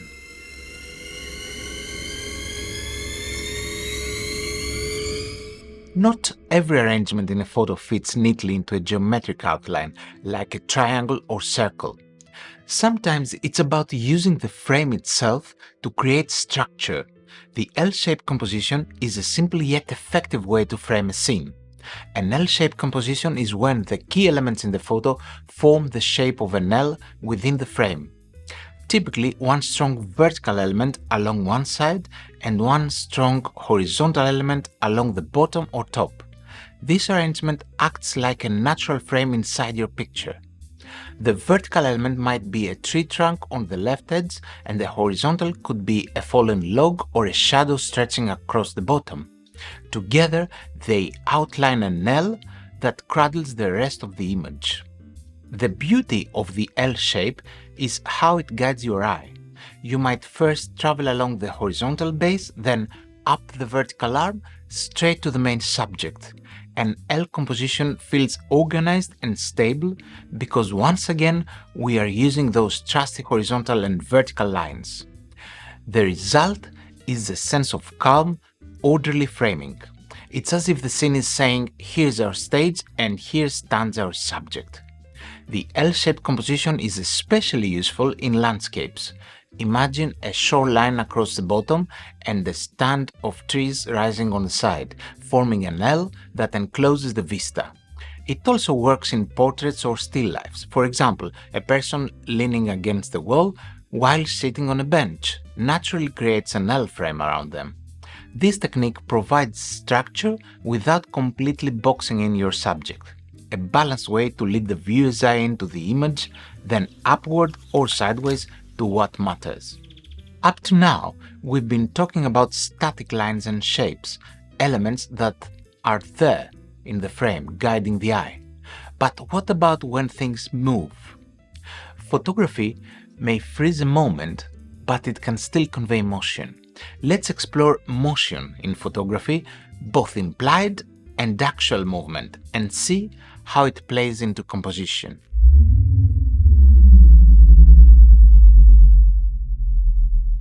Even though a photo is a still image, it can buzz with movement. There are two ways motion shows up in a picture: implied motion and actual motion blur. Implied motion is when nothing in the photo is actually blurred, yet we sense movement from the subject or context. Think of a runner captured mid-stride. They're frozen in your shot, but everything about their posture and the direction they're facing screams that they're in motion. Or a dancer leaping mid-air. You feel the action even in that split-second capture. In composition, we often enhance implied motion by leaving space in front of a moving subject for them to move into. For example, if a cyclist is on the left side of the frame riding to the right, leaving more open space on the right side gives our brain the cue that the bike will continue into that space. Your mind completes the action and the image feels alive. Actual movement is when the camera captures motion as blur. A classic example: water flowing over a falls turning into silky streaks, or cars at night recorded as streams of light on the highway. Here, the motion becomes visible on the image itself. Using a slow shutter speed, moving subjects blur along their path, and that streak or blur can become a compositional element. A spinning carnival ride might become a glowing circle. A person walking might be a ghostly figure traversing the frame. Used well, motion blur adds drama and a sense of speed or time passing. A panning shot where you move the camera with a subject, like a running horse or a moving car, can keep that subject relatively sharp but blur the background into streaks of color. This technique screams just how fast the subject is going. In each case, the blur creates lines or curves that enhance composition. They might radiate outwards, sweep in a direction, or lead straight to your subject, reinforcing the feeling of movement. The key with motion is balance. Too much blur and the photo can become confusing or chaotic, but too static and you lose the sense of life. Whether you imply motion or capture it outright, adding movement into a composition introduces a new element of time and direction for the viewer to experience. And speaking of direction, that brings us to vectors, the invisible lines of force that direct our eyes within an image.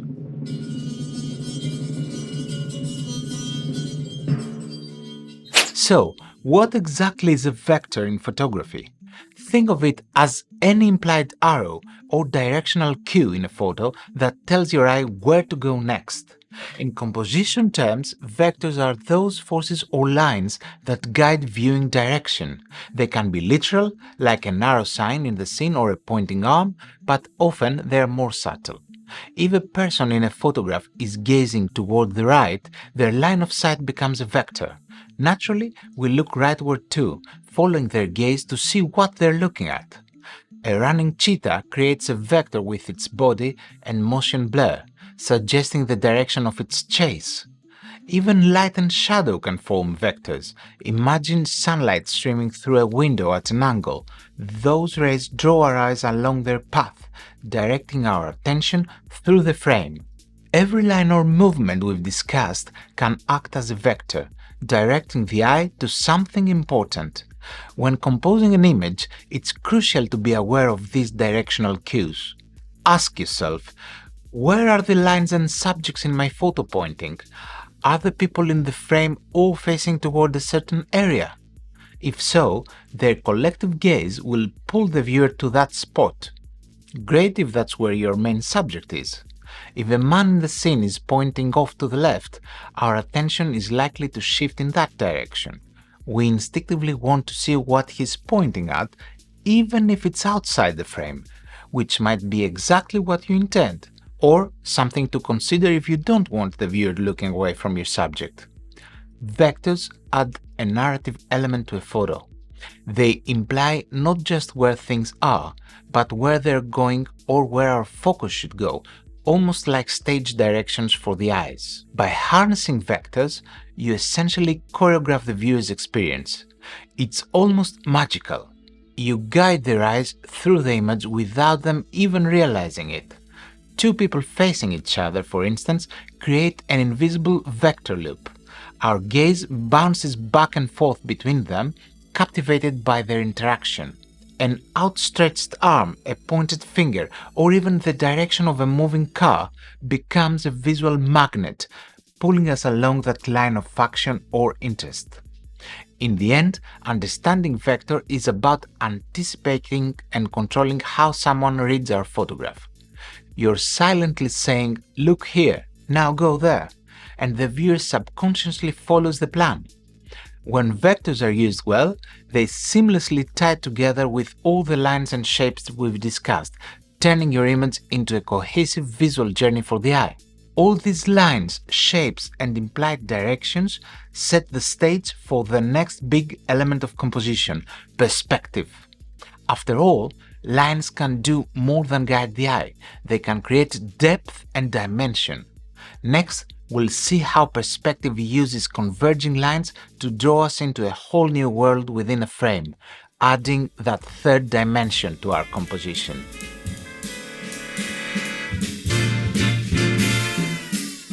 Perspective in photography refers to the sense of depth or spatial relationship between objects in an image, and it's heavily influenced by the angle and position from which you shoot. By changing your perspective, whether you shoot from a low angle, high angle, or eye level, you drastically change the look and impact of the photo. You always know where the horizon is in front of you. You don't need to literally see the horizon line to know. Even when you are inside a room with no windows, you can tell exactly where horizon is. Horizon is exactly at the same level as your eyes are. That is, parallel to the height of your camera's lens. Let's talk about eye level and horizon line first, because where the horizon or eye level falls in the frame alters scale and perspective. Eye level shot. This is when you shoot at the subject's eye level for people or animals, or at the natural standing eye height for a scene. Eye level shots often feel neutral and natural because it's how we normally see the world. They're great for connecting with the subject. Eye to eye with a person or an animal feels personable. However, eye level might not add dramatic perspective distortion, it keeps things as they are. This is not a bad thing, of course, and you will see me using it all the time in my work. I find it so that it immerses the viewer in the scene. It makes you feel as if you can step inside the photograph. Low angle, worm's eye view. Shooting from a low angle, kneeling or even lying down camera looking up, can make your subject look larger than life, powerful or imposing. It's sometimes called the Superman effect when used on people. It gives them an authoritative or epic appearance. How does this work? Because from a low angle, you're looking up, the subject towers over the viewer. Also, technically, a low angle puts the horizon line low in the frame, causing subjects to break the horizon and stand tall into the sky. Vertical lines converge differently, they often fan out upwards, making things look bigger at the top, like someone's shoulders broad. A low angle tends to emphasize objects' stature. Use low angles for statues, buildings, heroes, or whenever you want something to look grand, or to include the sky behind your subject. High angle, bird's eye view. Shooting from above, standing on something, drone shots, etc., tends to make subjects look smaller or vulnerable. For people, a high angle can diminish their presence. Think of a child being photographed from an adult's eye level. It makes them seem small and at your mercy. High angles are great for capturing layouts, like looking down on a market scene to see the pattern of stalls, or for getting a sense of environment around the subject. It puts the horizon high so the photo can become more abstract or graphic. This can be good to show context on many layers of depth compressed. Remember, you always have a horizon in your frame, so a top-down perpendicular to ground shot will still have the horizon dead center. Controlling horizon position. As we learned in rule of thirds, placing horizon high or low in the frame changes emphasis, but also note, the height of the horizon line relative to your subject influences perspective perception. For example, if the horizon is at a person's waist level, you shot at waist level, maybe an interesting angle. If horizon is at their feet, you were lying on the ground, super low. If horizon is above their head, you were above them. Each gives a different vibe. Forced perspective. Changing angle can connect or disconnect subjects visually. A classic approach is to use perspective to create illusions. For example, you take a low angle so that a close object appears huge compared to a far object, like someone holding the sun or leaning on the Tower of Pisa. That's manipulating perspective via position to play with scale. We'll discuss forced perspective more separately. Now, perspective also refers to how depth is represented. With a wider lens up close, perspective is exaggerated. Near things look much larger relative to far things. With a telephoto, shooting from afar, perspective is compressed. Things different distances away appear more similar in size, which can stack mountains looking huge and close. So, your choice of lens and focal length and distance to subject matters. Wide-angle perspective. If you want depth and converging lines, go wide and get close. The scene will have strong vanishing lines and objects in foreground will loom while background recedes. This gives a powerful depth cue and can be very dynamic, but wide-angle up-close also distorts shapes, like noses look big in a close-up wide-angle portrait. Telephoto perspective. If you step back and zoom in, you compress space. This can make layers appear closer together than they really are, which sometimes is desired, like making a row of street lamps look tightly packed or a sun or moon look huge against a landscape. It can create a flatter-looking image in terms of depth, but it emphasizes patterns and shapes in layers. Here's a tip though.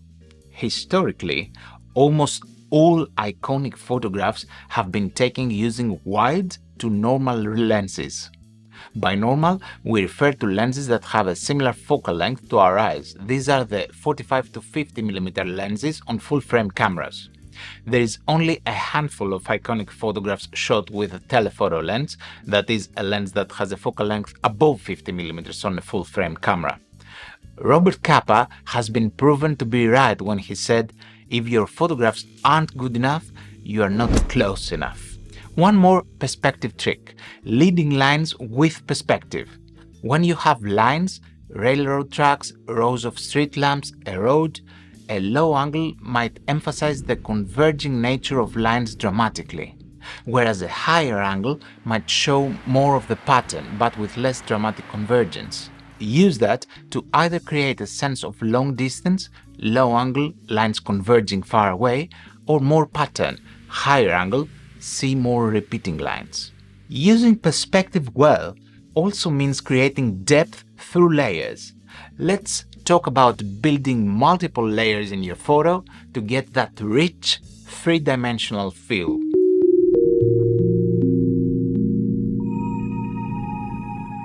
Always remember that we are trying to portray a three-dimensional world with a two-dimensional medium.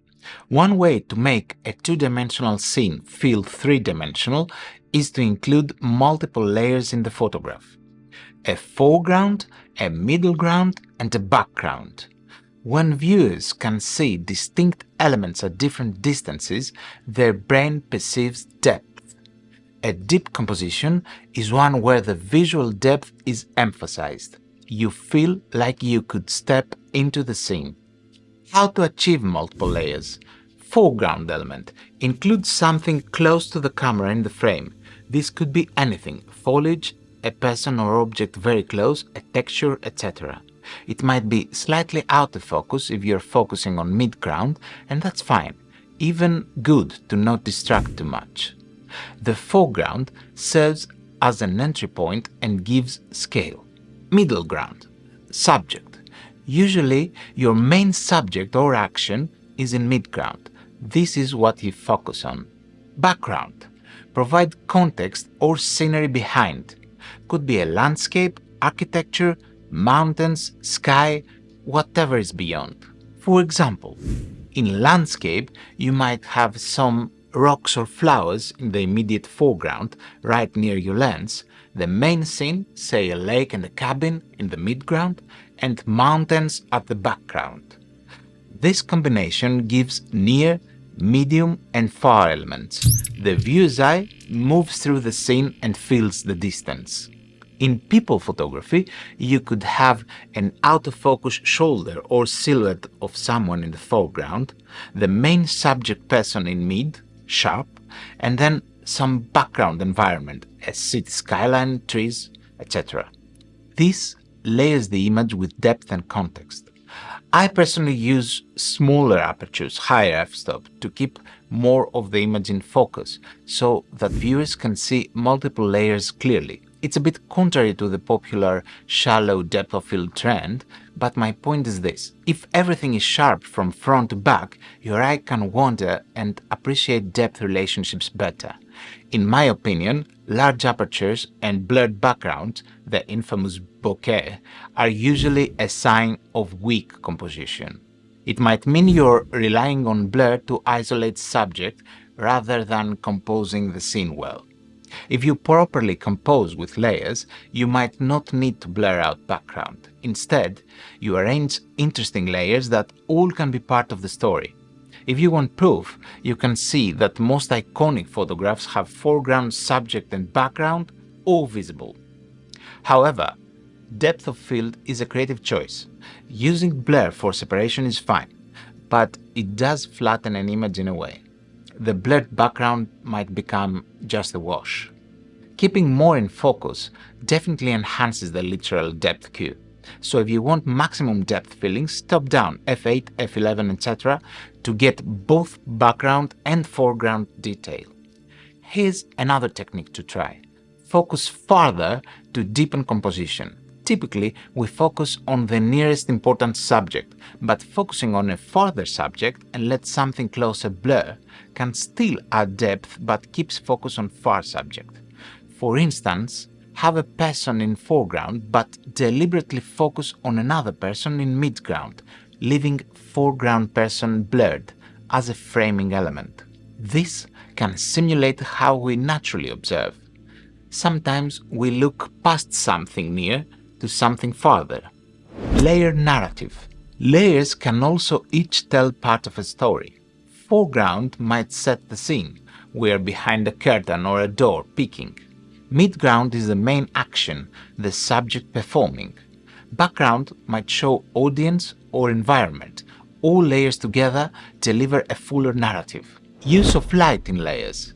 Often layers have different lighting which adds depth. For example, foreground dark silhouette, midground subject lit, background maybe even lighter like a sky. That contrast also separates layers. Scale. Having people or objects at different distances gives a sense of scale. A person up close versus a person far appear different in sizes, telling us how expansive the setting is. For example, one traveler huge in foreground and another tiny in background on a trail. You feel distance and journey. Leading the eye. Layers can also be arranged so that one leads to the next. Perhaps a line in foreground curves into midground where subject is, then background mountains frame the subject. The viewer's eye flows through. Deep focus technique.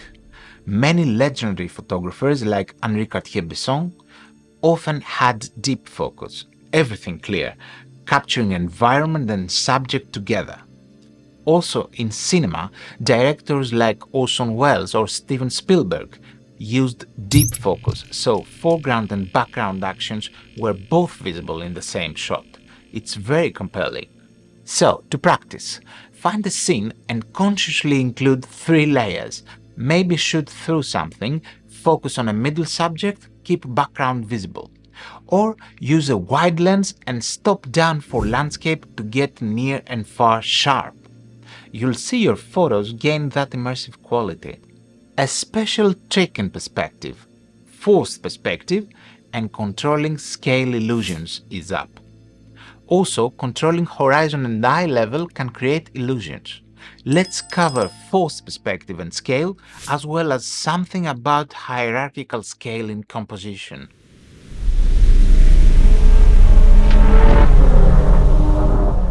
Now, let's talk about forced perspective, a fun and creative technique where you manipulate perspective to make an object appear larger, smaller, closer, or farther than it really is in relation to other objects. You've probably seen those novelty photos where someone pinches the moon between their fingers or leans against the Leaning Tower of Pisa. That's forced perspective at work. Forced perspective relies on the fact that our brain judges size based on context. By cleverly positioning a small object close to the camera and a larger object far away, you can make them appear to interact or swap their true sizes. How to achieve it?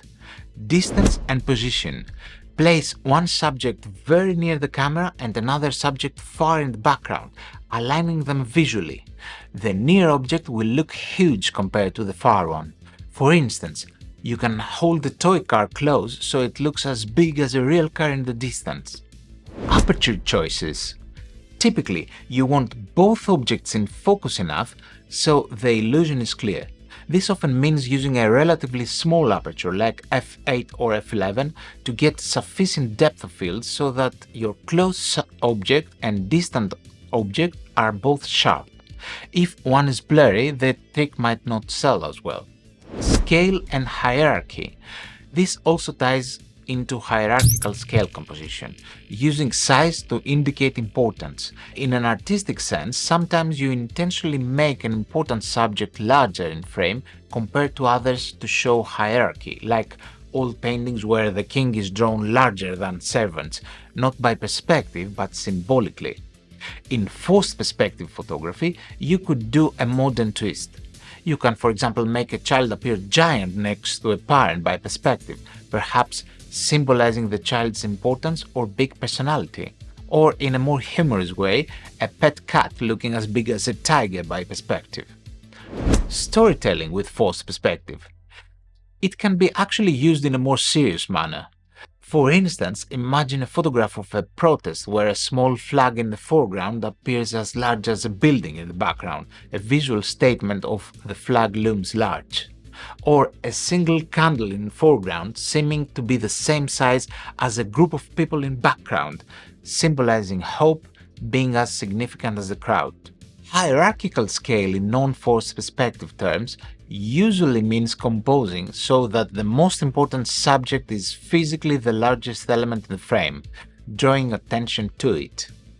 Normally, that's done by literally having that subject closer, whereas less important elements are smaller or placed farther. It's not an illusion per se, just a compositional choice to reflect importance through size. Many artful photographs do this naturally. Your main subject dominates the frame, secondary subjects are smaller in comparison. It's a principle to keep in mind. Size conveys power and importance to viewers. Lighting considerations. Try to have lighting similar on both objects or else one might look fake. If the near subject is brightly lit and background subject is in shadow, then they might not match. Ideally, the scene's overall light covers both similarly, like they're both in sun or both in diffused light. Perspective effect on horizon. Remember, moving the camera up or down changes horizon relative to subjects. In forced perspective, you might want the horizon low so that background subject stands fully against sky, if that helps it stand out against your foreground subject, or horizon high to serve as a line that helps alignment, for example, making someone standing on a horizon line appear like standing on someone's hand in foreground. In summary, forced perspective is a creative composition toying with depth and scale. It's a fun demonstration of how composition, the placement, can override actual reality.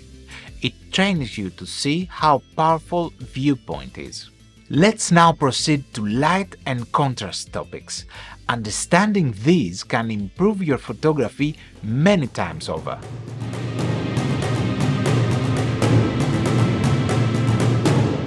Chiaroscuro is an Italian term, famous from Renaissance painting, that literally means light, dark. In photography, chiaroscuro refers to using strong contrasts between light and shadow to shape your composition and give it a dramatic, three-dimensional quality. Think of a portrait where one side of the face is lit and the other plunges into shadow. That's chiaroscuro.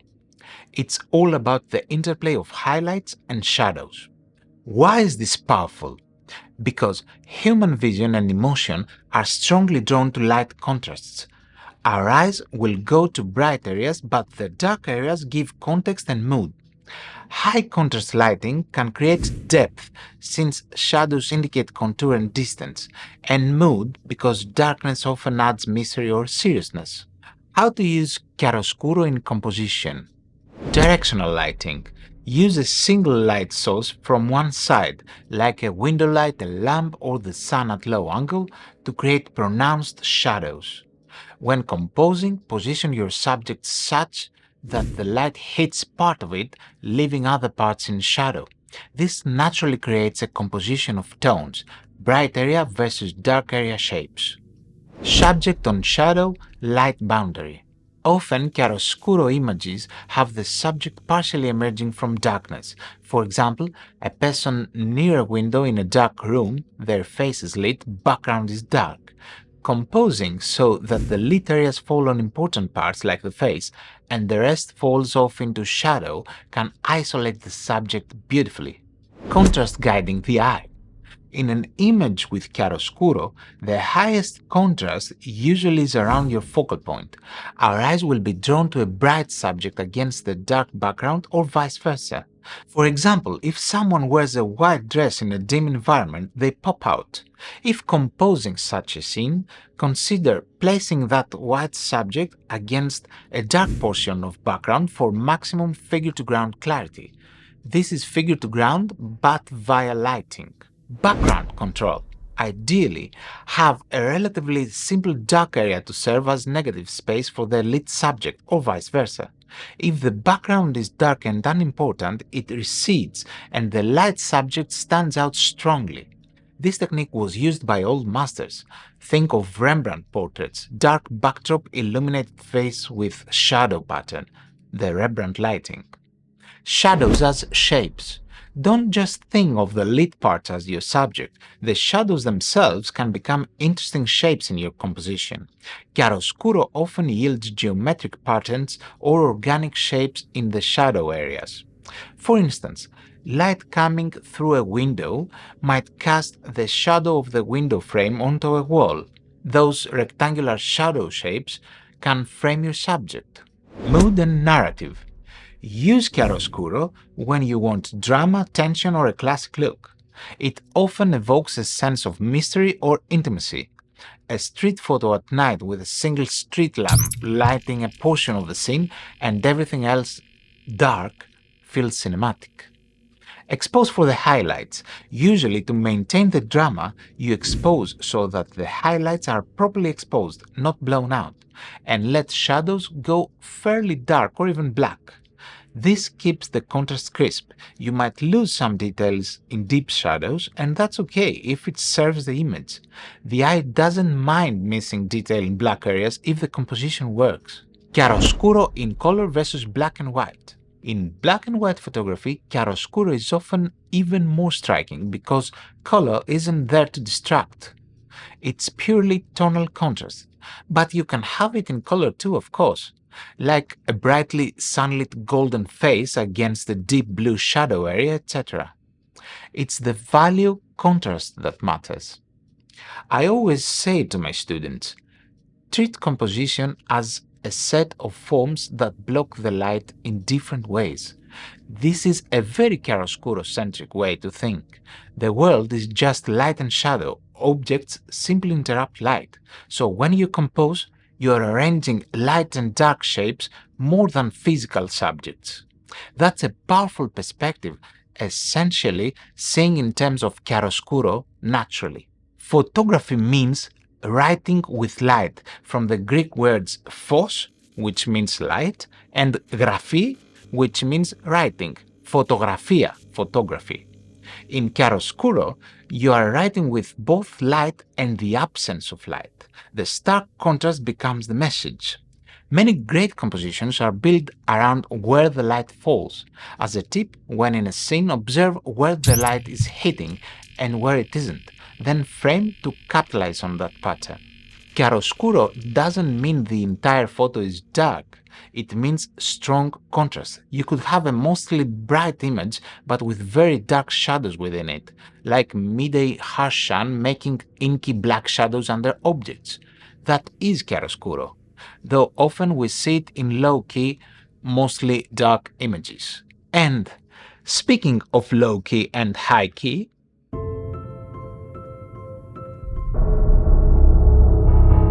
high-key images are those with predominantly light tones and minimal strong shadows.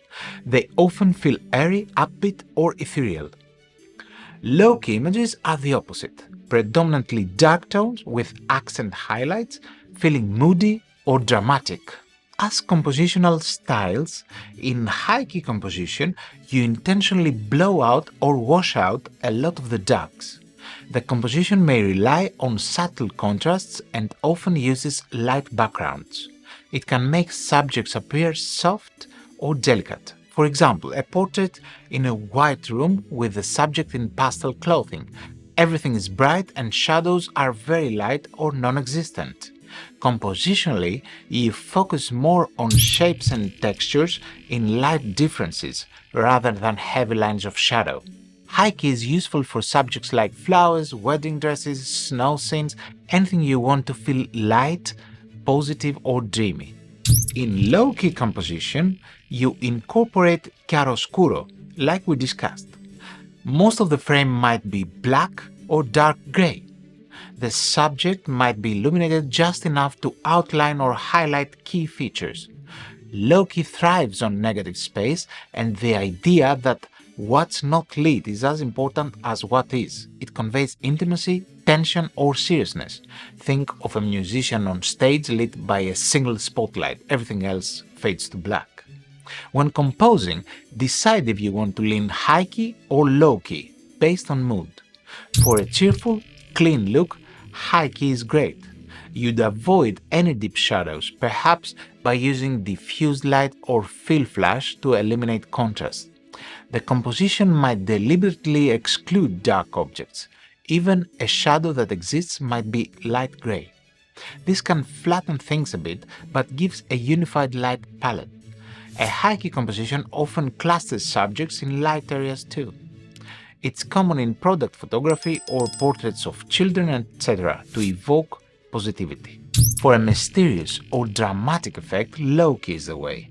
You'd actively seek strong shadows or dark backgrounds, maybe shoot at night or in a dimly lit environment, use a spotlight or window for partial illumination. The majority of the frame may be underexposed on purpose. Low-key compositions often have one main highlight, like the subject face, and everything else falls off to black around it. Neither is better, they are creative choices. One thing about exposure and contrast. If you plan for high key, compose with larger areas of brightness. Don't worry if some highlights are near clipping. If low key, let those shadows go near black. Modern cameras capture a lot, but sometimes pushing an image into these styles in post, brightening or darkening, can help. But it's better to visualize and shoot accordingly. Both high-key and low-key rely on controlling contrast deliberately rather than aiming for a full-range exposure. They set a tone with that choice. One thing to be careful, high-key shouldn't be just overexposed improperly. It's about reducing contrast, but still preserving detail on your subject. Maybe losing some background detail is fine. Low-key shouldn't be underexposed to where subject detail is lost. You still want your subject's lit parts properly defined. Now, connecting to composition rules. You still use the same composition principles, rule of thirds, etc. within high-key or low-key context. It's about the tonal palette.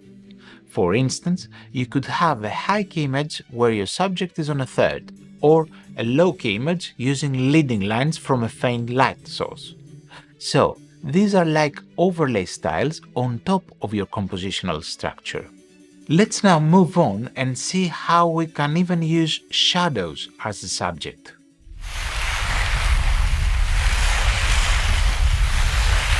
Often, when we think of composition, we focus on physical objects or people as subjects, but shadows themselves can be subjects in your composition. This is a fun and creative way to think because a shadow can tell a story or form an interesting shape without the actual object in frame. For example, you see the long shadow of a person cast on a wall, but you frame it such that the actual person is outside the frame, only their shadow is visible. The viewer infers the person from the shadow. The shadow becomes the main subject. Shadows can do a few things compositionally. Create abstract shapes. Shadows often simplify forms to bold silhouettes. These can be very graphic and eye-catching in a composition. Think of the shadow of a bicycle wheel on the ground making a clear circle pattern, which you can use as a compositional element. Add context or story. A shadow can hint at something off-frame. A classic example, the shadow of an athlete projected on the ground. You might not see them, but the shadow tells a story. Double the subjects. Sometimes showing both subject and its shadow adds interest. For instance, a person walking with their shadow extending in front or behind them. Compositionally, you might place the person in one part and let the shadow lead or stretch into another part, connecting foreground and background. It's almost like two subjects, the person and their silhouette. Contrast and layering. On bright days, shadows are essentially black shapes on a brighter surface. You can incorporate them as a form of layering or pattern. See this photograph I took on the island of Carpathos, for example. The lady's shadow creates a new central subject in the scene, subjectless narrative. Photographing just shadows can be a stylistic choice, giving a playful yet slightly mysterious vibe. Treat shadows as additional elements to arrange. They follow similar rules. You want good figure to ground for shadows too, shadow visible against the lighter ground. And you can position them using the guidelines we discussed. To use shadows, look for strong light. Early morning or late afternoon sun casts long, distinct shadows. Hard artificial light at night can as well. These conditions make shadows prominent. Expose for highlights. Usually, to get nice dark shadows, expose so the lit areas are correct, letting shadows go dark. If you lift shadows too much, they lose punch, except if you deliberately want detail in them. Compose including the ground or surface the shadow falls on. Often the floor, wall, or ground serves as your canvas for shadow art. Angle your camera to maximize the shadow shape. Sometimes a lower angle makes a shadow longer, a higher angle more compressed. Shadow repetition and patterns. Shadows can create repeating patterns if multiple elements are casting them, like a row of pillars making alternating light and dark stripes. That pattern itself can be your composition, with maybe a person walking through to break the pattern. Here's one neat trick. In portrait or street shots, watch for shadow props. Someone's shadow might cast on another person or object, creating a relationship. Or two people's shadows might be interlacing, even if the people aren't directly. So yes, shadows aren't just byproducts of light, they are compositional tools. A well-placed shadow can add depth, interest, and even be the star of the photo. Now, we move to next in light and contrast, values and contrast, what the eye sees first, and the blur test.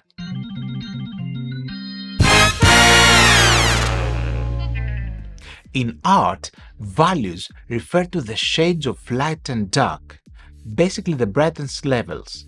Having a good grasp of contrast, difference in values, is crucial because our eye is naturally drawn to areas of highest contrast in an image. As a composer of images, you can use this to control where the viewer looks first. Value structure of an image is like its backbone. If you were to turn the photo into pure black and white, no grayscale, just black and white, what would remain? Where are the big blocks of dark and light? A strong composition often is recognizable even in its binary form, because the arrangement of light versus dark is compelling. To manage values, determine the focal point by contrast. If your subject is light, try to place it against the darker background for high contrast. If subject is dark, put against light background. That contrast makes the subject pop. For instance, a dark horse looks more striking running across a sunlit field, light background, than in front of, say, dark trees. Beware of accidental high contrast spots. Sometimes a bright spot somewhere else, like a bright sign in the background or a sun reflection, can steal attention if it's too contrasty compared to your subject. You might recompose to eliminate or reduce that. The viewer's eye will go to the highest contrast or brightest area first, so make sure that area is where you want them to look, usually your subject. Global contrast versus local contrast. An image with overall very high contrast, lots of pure whites and blacks, can be striking or harsh. One with low overall contrast, mostly midtones, can feel gentle or flat, depending. You might raise global contrast to make a scene more punchy if it suits. Locally, you could also ensure micro contrast around edges of your subject. This can be done via lighting, rim light, etc., or in post by clarity sharpness. But compositionally, it's simpler. Put dark next to light where you want interest. No scene is worth photographing if in the wrong lighting configuration. Meaning, if the light doesn't create some interesting value pattern, the photo might be dull. In midday flat light, everything might be mid-tone and nothing stands out. This is challenging compositionally because nothing naturally draws the eye. In such cases, you rely more on color or detail. But with good light, value contrast gives you an easy hierarchy of interest. One technique to assess values is the blur test. Step back or squint your eyes or intentionally defocus your camera or view. When the image is blurred, details disappear and only large, light, dark areas remain. Ask, does the composition still make sense? Does your subject still stand out as a distinct shape or tone? If yes, your value composition is strong. If not, you might have to adjust elements until your subject is distinguishable even without detail. Painters often do a thumbnail sketch or blur test for composition values. Photographers can do similarly mentally or using camera preview at small size. Some even set their camera to monochrome temporarily to judge composition without color distraction. So, as you compose, think in terms of light and dark massing. Is my subject the darkest thing on a light backdrop or lightest on dark?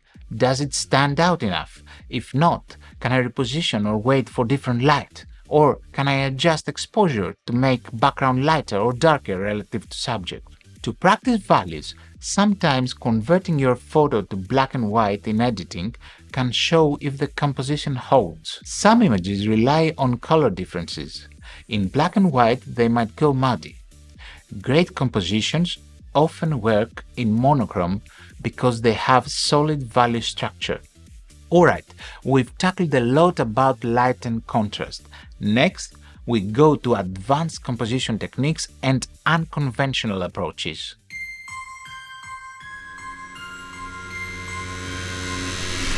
The Dutch angle is a trick borrowed from film, where you intentionally tilt the camera off its normal horizontal vertical axis so the horizon line is slanted. It's called Dutch from a mispronunciation of Deutsch, German, because it was used in German Expressionism. What does it do? It creates a feeling of disorientation, unease, or dynamic tension. When to use Dutch angle? To convey unease, tension, or drama. A tilted frame makes viewers subconsciously feel that something is off balance. Think of a thriller or horror scene. Often tilted angles are used to show a psychological imbalance or chaotic situation, to add energy to what might be a static scene. Even a simple shot of a person walking can feel more energetic if the camera is tilted, because the diagonal horizon adds movement. For stylistic flair or unique perspective. Sometimes you just want the composition to stand out or feel less conventional. How to use it compositionally? Decide how much tilt. A slight tilt, maybe 5-10 degrees, might just give a subtle restlessness. A severe tilt, 45 degrees or more, makes the world look like it's tipping over. Be deliberate. A half-hearted tilt can look like a mistake, so either go fairly noticeable or don't do it. Anchor something. In a tilted shot, one corner of the frame often becomes a grounding point. For instance, maybe a building corner goes into the lower left and the rest of building rises at a steep angle across frame. That corner anchors composition. You still apply composition rules like leading lines or rule of thirds, but they're skewed. For example, you might place a subject on an intersection of thirds in the tilted frame, not aligned to gravity but to the frame's orientation. Watch for weird cutoffs. Because gravity is tilted, verticals like lampposts, people, etc. will lean. Ensure that, when framing, this lean doesn't cause important elements to awkwardly exit frame. For instance, a tall person on a tilt, make sure their whole form is still in frame, not cut by a corner unexpectedly. Context still matters. If the horizon is visible and clearly tilted, the viewer knows it's a stylistic choice. If no horizon is visible, a tilt might be less obvious, but other cues like walls might show it. If you include verticals and horizontals, the tilt effect is stronger. Pair with content. Using a Dutch angle on, say, a calm pastoral scene might just feel weird unless you intend to make it surreal. But using it on a dynamic scene, someone running, a confrontation, a street dance, enhances the excitement. It can also be used ironically or to make a mundane scene appear odd. A Dutch angle has the impression of a tilted head, meaning it's like one is looking at the world askew. It was used a lot in noir films and shots to evoke that unusual feeling. One caution: don't overuse it, because if everything is tilted, then nothing feels special, and it can also nauseate the viewer if done too extremely often. It's best as a spice, not the main course. In summary, the Dutch angle is a bold compositional move to create tension and energy. Use it when the emotion of the scene calls for a bit of unease or dynamism. From tilting the camera to seeing double, next, let's examine reflections and mirrors and how they can creatively expand your composition.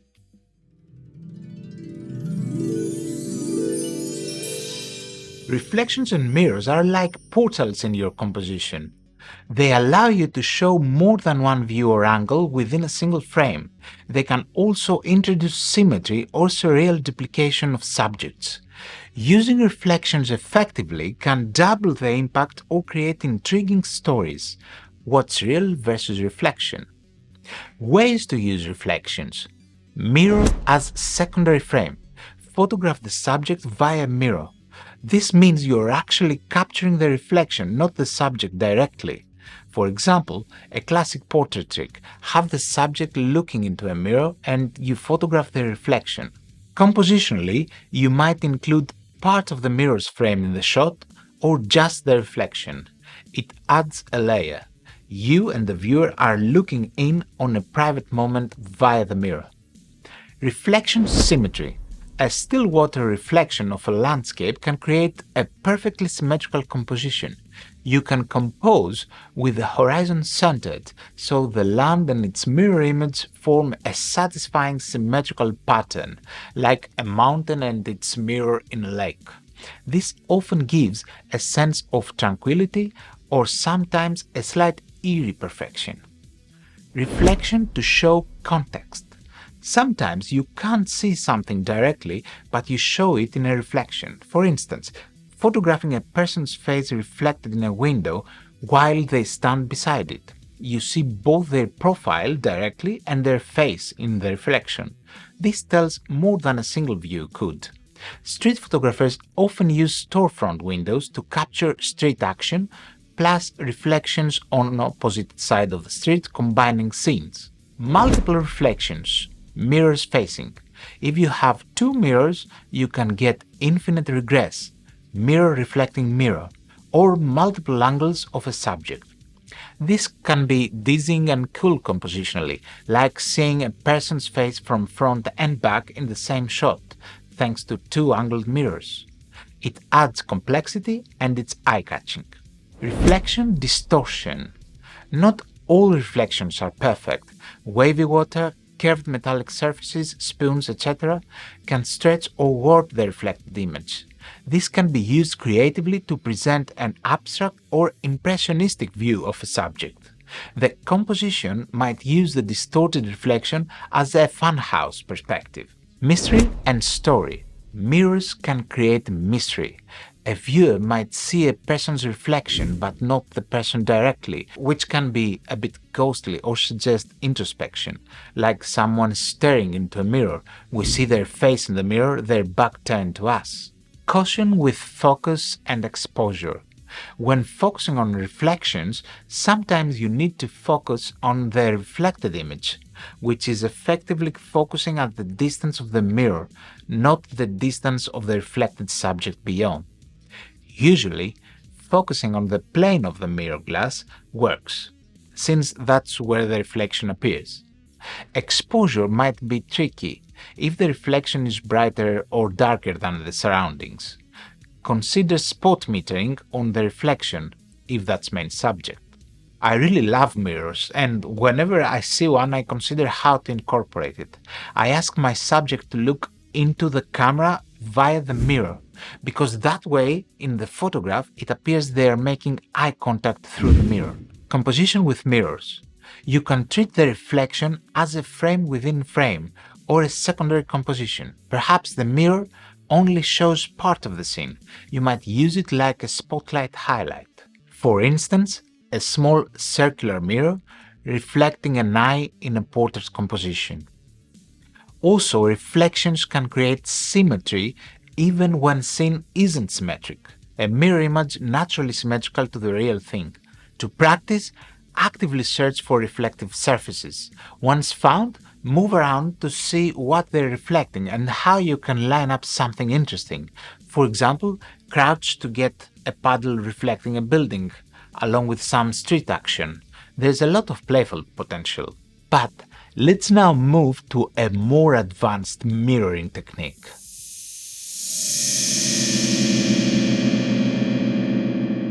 This is when you want to compose a shot to look like a mirror image split, but without an actual mirror. Essentially, you find or create a scene that has a dividing line and similar things happening on each side of it, giving the illusion of one side reflecting the other. For instance, you spot a door frame and position two similar subjects on either side doing similar actions, so it looks like a mirrored scene at first glance, but they are actually two separate entities. Or place a person and their twin dressed identically opposite each other across a symmetrical setting. The viewer might do a double take thinking it's a mirror until noticing slight differences. This can yield interesting, slightly off symmetry, enough that it's symmetrical but something's not quite exactly mirrored, making it fascinating. In summary, for reflections or mirrors, they create mystery, symmetry, and depth. They allow you to show more content in creative ways, behind versus in front, two angles at once, or perfect duplicates. They should be used when you want to intrigue or beautify through symmetry and duplication. Now, on to something that goes against typical striving for perfection, embracing imperfections in your composition.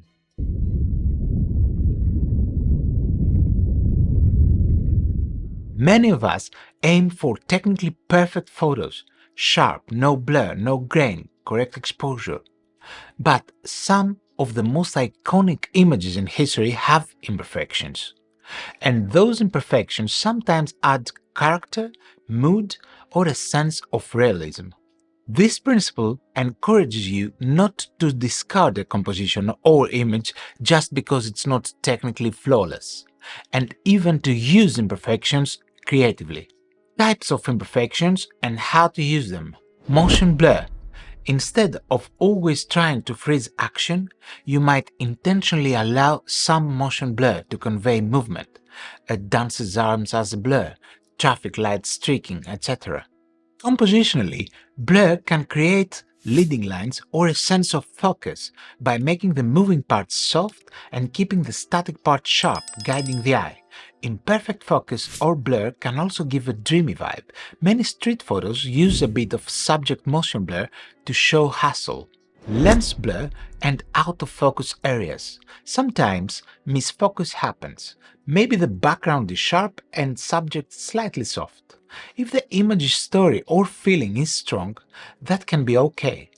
Also, extreme bokeh or even lens aberrations like swirly bokeh, vignetting, etc. can become part of the composition's aesthetic. Old lenses or toy cameras like Hoga are prized for their imperfect rendering that adds mood. Grain or noise. A grainy, high ISO image can feel gritty and raw, which might suit documentary or night street scenes. Don't shy away from upping ISO if needed to get the shot. The resultant grain might enhance the composition's mood, like a noir-style composition in low light with heavy grain feels vintage and atmospheric. Glare or flare. Lens flare, those streaks or circles from bright light hitting the lens, can be used creatively to add a sense of brightness or even a compositional element. A flare streak might cut across the frame in a dynamic way. It's technically an imperfection, loss of contrast artifact, but many love it for the cinematic feel. Just look at J.J. Abrams films with deliberate flares. Broken rules. Slight horizon tilt, not artsy Dutch, just not level, a bit of clutter, etc. sometimes make a photo feel more authentic. Life isn't perfect, especially in genres like street or reportage. A bit of messiness can make the viewer feel the reality. The key is balance. A little imperfection can add charm. Too much can distract. Composition imperfections. Maybe your subject is marginally cut off, or composition not ideal due to a quick moment. If the moment or emotion outweighs that, it can still be a great photo. For instance, a photo might have someone's head out of frame, but their expression is so powerful that it doesn't matter. Or even that imperfection draws focus to the face more. Use imperfection deliberately. For example, you can purposely shoot through a dirty window or a plastic bag to get a hazy, distorted look. That flow becomes a style, softening and coloring the scene unpredictably. Similarly, you might smear a bit of petroleum jelly on a lens filter to bloom highlights. That's an old trick. An intentional imperfection for soft glow. Stop worrying about spotless technicals. Focus on composition and subject. Indeed, a slightly noisy or blurry photo with great composition and feeling is far better than a sterile, perfectly sharp photo of nothing interesting. Imperfections can even make your photograph look better. Many times a too perfect image can feel lifeless or obviously staged, whereas one with flaws feels candid or emotionally resonant. Famous example. Robert Capa's D-Day landing photos are very blurred and grainy due to processing accident. Yet their imperfection gives them a frantic energy that perfect images might not have had. People love them for that rawness. So, in practice, don't immediately delete or disregard shots that are slightly off technically if the composition or moment is strong. Evaluate them as art, not just as a tech exercise. If a situation is low light and you can't get non-blurry shots, embrace the blur. Make it part of the composition. Pan with the subject to blur background or hold steady to blur subject artistically. Consider adding an element that introduces imperfection. A reflection on a dirty surface, shooting through heat waves, distortion, using an old lens with quicks, etc. Compositionally, you might even center an imperfection. For example, introduce the grain structure as part of the mood by maybe in post adding a bit more uniform grain so it looks intentional. Balance. Usually, keep at least something for the eye to latch on, one element sharp or well-defined, so the imperfection doesn't leave nothing to appreciate. For instance, if you have motion blur, maybe the face is still relatively sharper than the flailing arms, so the viewer knows where to look. All in all, perfection can be the enemy of expression. Historically, many iconic photos are imperfect, so don't be afraid to let your photo be human. If anything, audience today saturated with ultra-clean images might find a gritty or blurry image refreshing and more emotionally engaging. Now let's discuss silhouettes, another technique that simplifies subjects into imperfect, detailless shapes but creates very powerful compositions.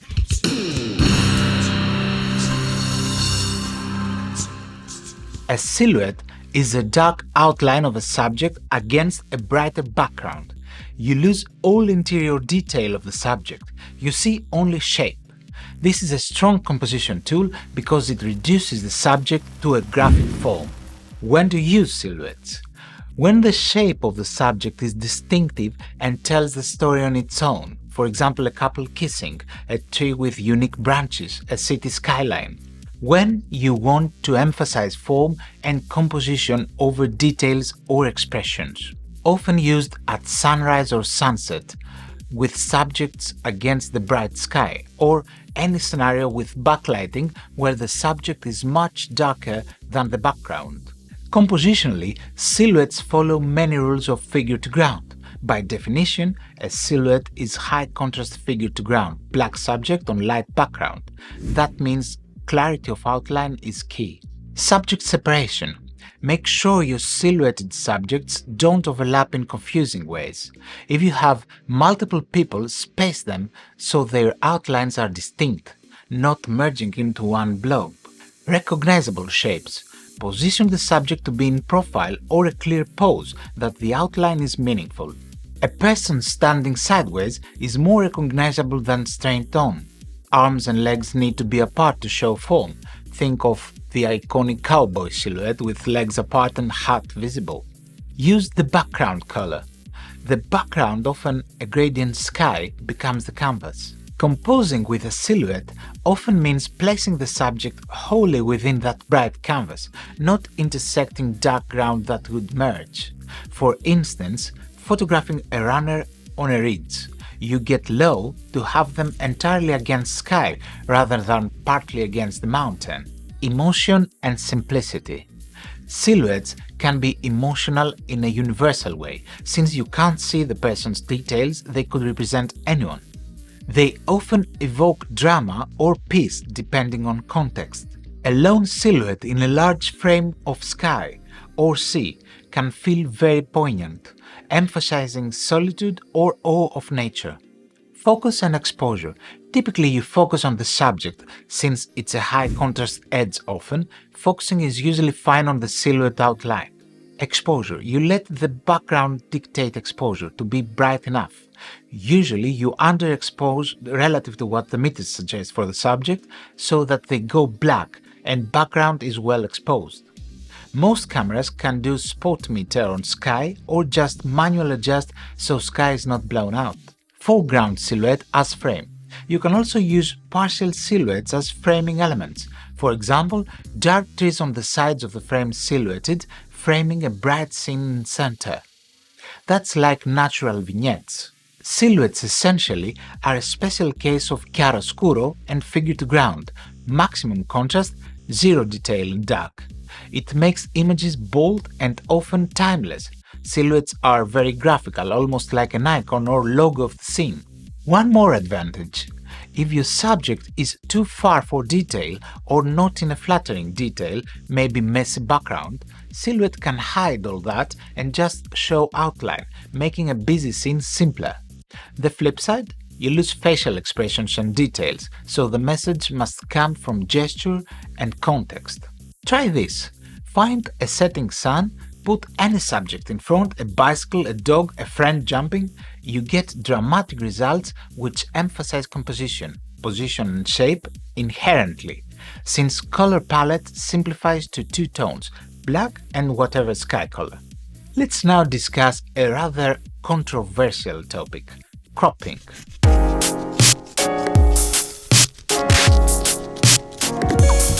To crop or not to crop?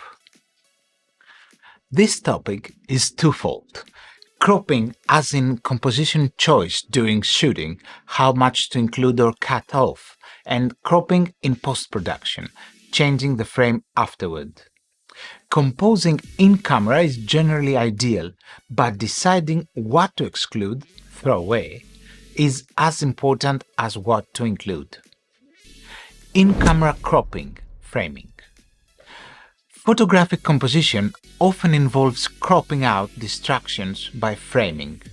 You might move closer to effectively crop out unneeded space. For example, not including the cluttered room around the subject by framing just their upper body.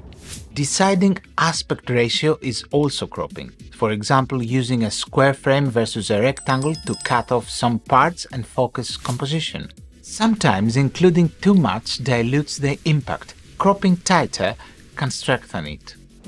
Cropping in post. Some photographers, like myself, are purists and avoid cropping after the fact, aiming to get composition right in camera. Others see it as a tool to refine composition if needed. The key is not to be afraid to adjust framing if it improves the composition. For instance, maybe you shot a bit wide to ensure you captured everything. Later, you might crop to a better framing, like turning a horizontal into a vertical if you realize that composition suits.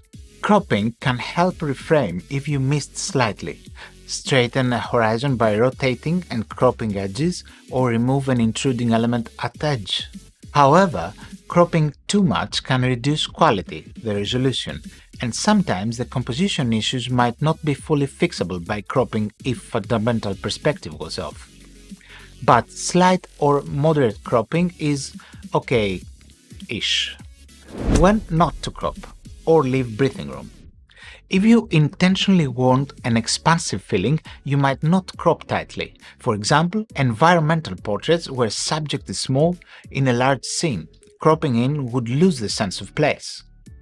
Also, consider the final use. Sometimes living room is good for text or just aesthetic negative space.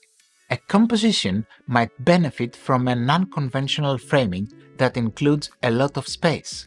Cropping it to a conventional tight frame might remove what made it unique. When to crop, if you must. If parts of the frame don't contribute or distract, cutting them out usually improves focus on main subject. If symmetry or centering is improved by trimming edges, for example, you have an off-center symmetry because one side has extra slack, cropping that side can centralize it. To change aspect ratio for better balance. For example, a scene might look better 16:9 panoramic because top-bottom had nothing important, so you crop off the top and bottom. If it strengthens the rule of thirds or other alignment, sometimes a slight crop can put subject more on a third line.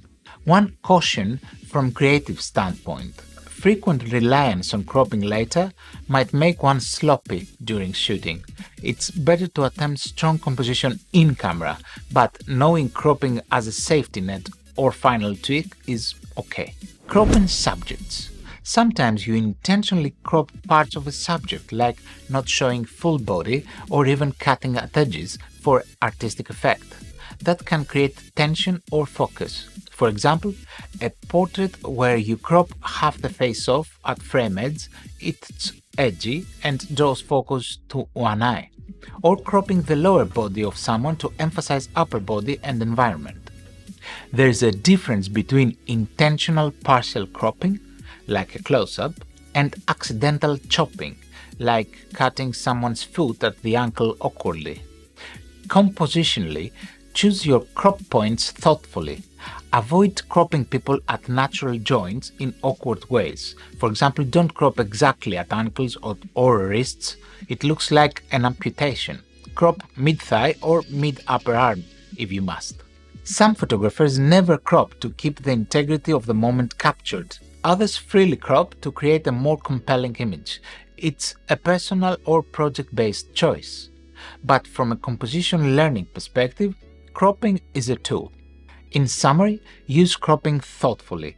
It's better to compose exactly how you want in camera. Since you are in the scene, you have control over perspective, which cropping later can't change. But cropping can salvage or improve framing issues. Conversely, sometimes not cropping and leaving environment is crucial to story. So always ask, does including more strengthen or weaken this image? If weaken, crop tighter. If strengthened with context or space, leave it. Now, for something more abstract, surrealism in composition, how to create the unexpected and imaginative in your photos.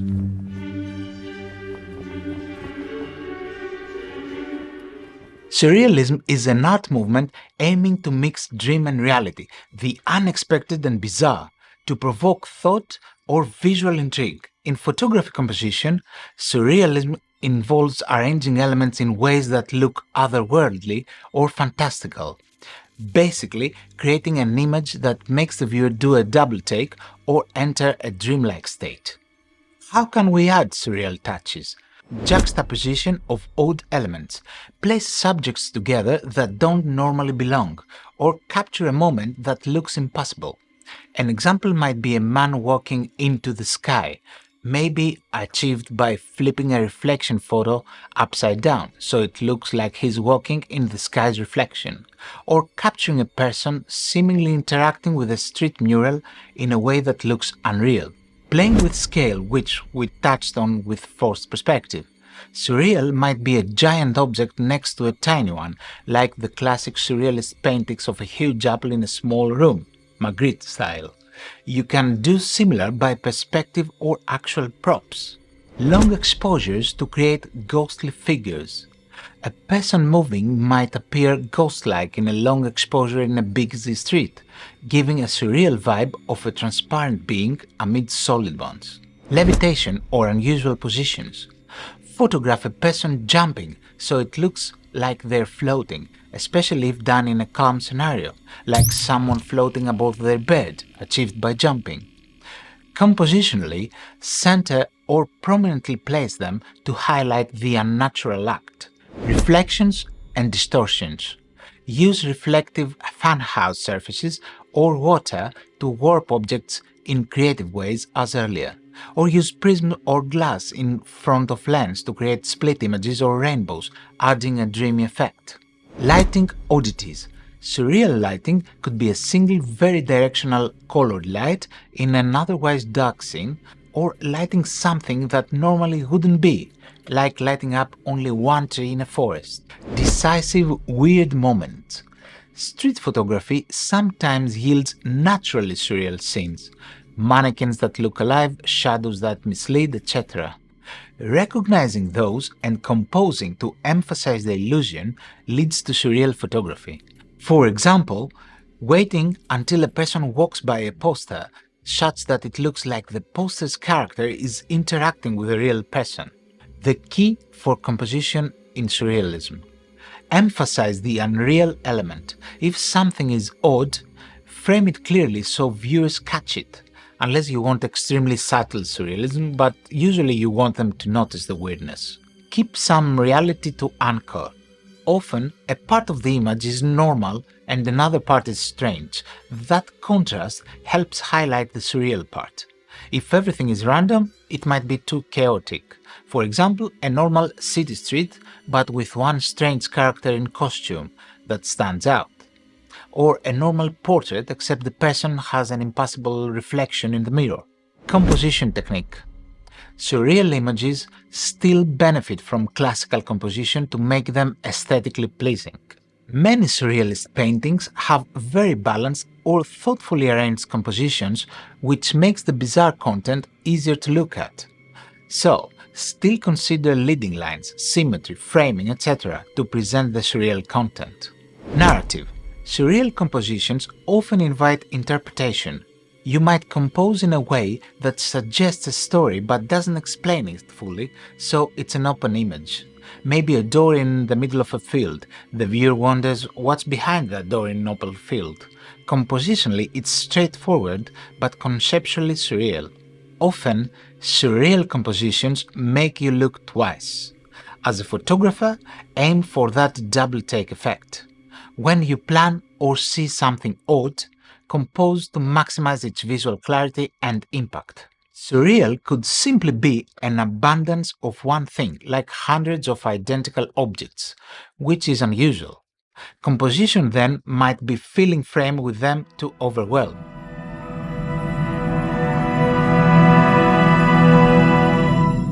We've traveled through a vast landscape of composition techniques, from the basic building blocks to advanced creative approaches. It's a lot to take in, but here's the big picture. Composition is the language through which your vision speaks. By mastering it, you empower yourself to tell any story, convey any mood, and guide your viewer's experience of your photograph.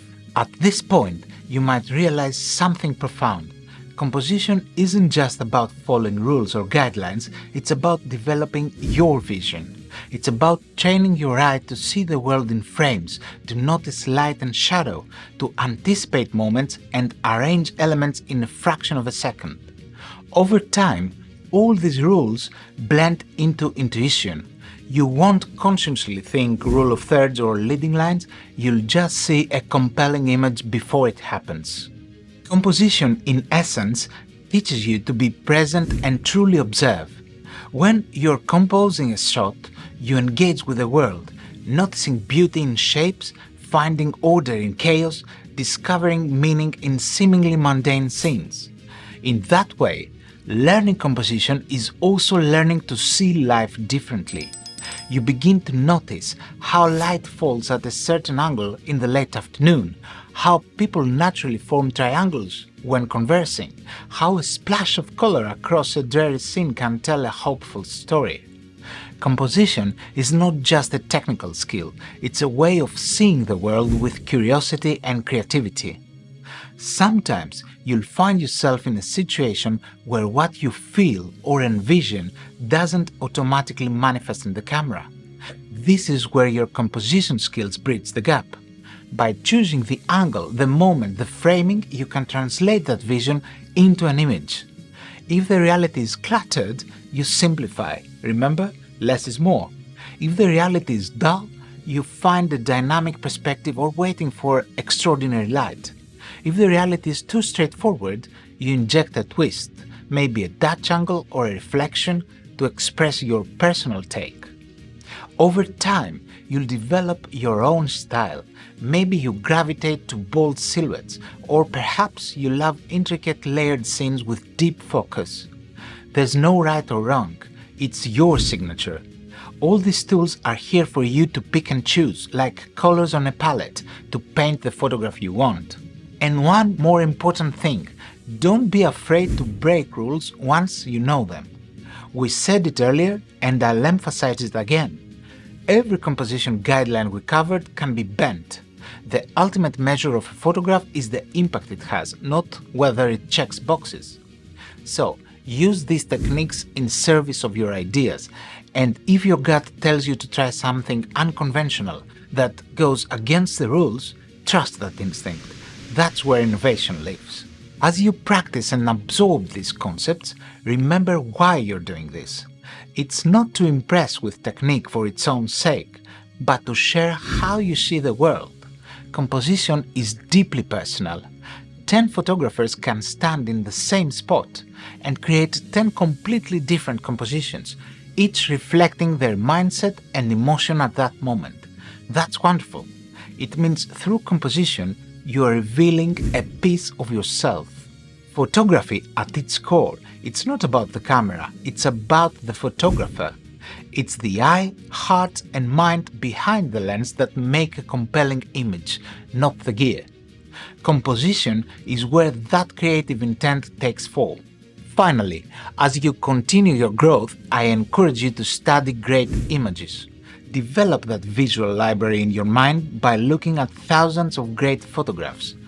As mentioned, it's so important to train your brain this way. Analyze them. Why do they work? What compositional tools were used? The more you expose yourself to quality work, the more your brain internalizes good composition.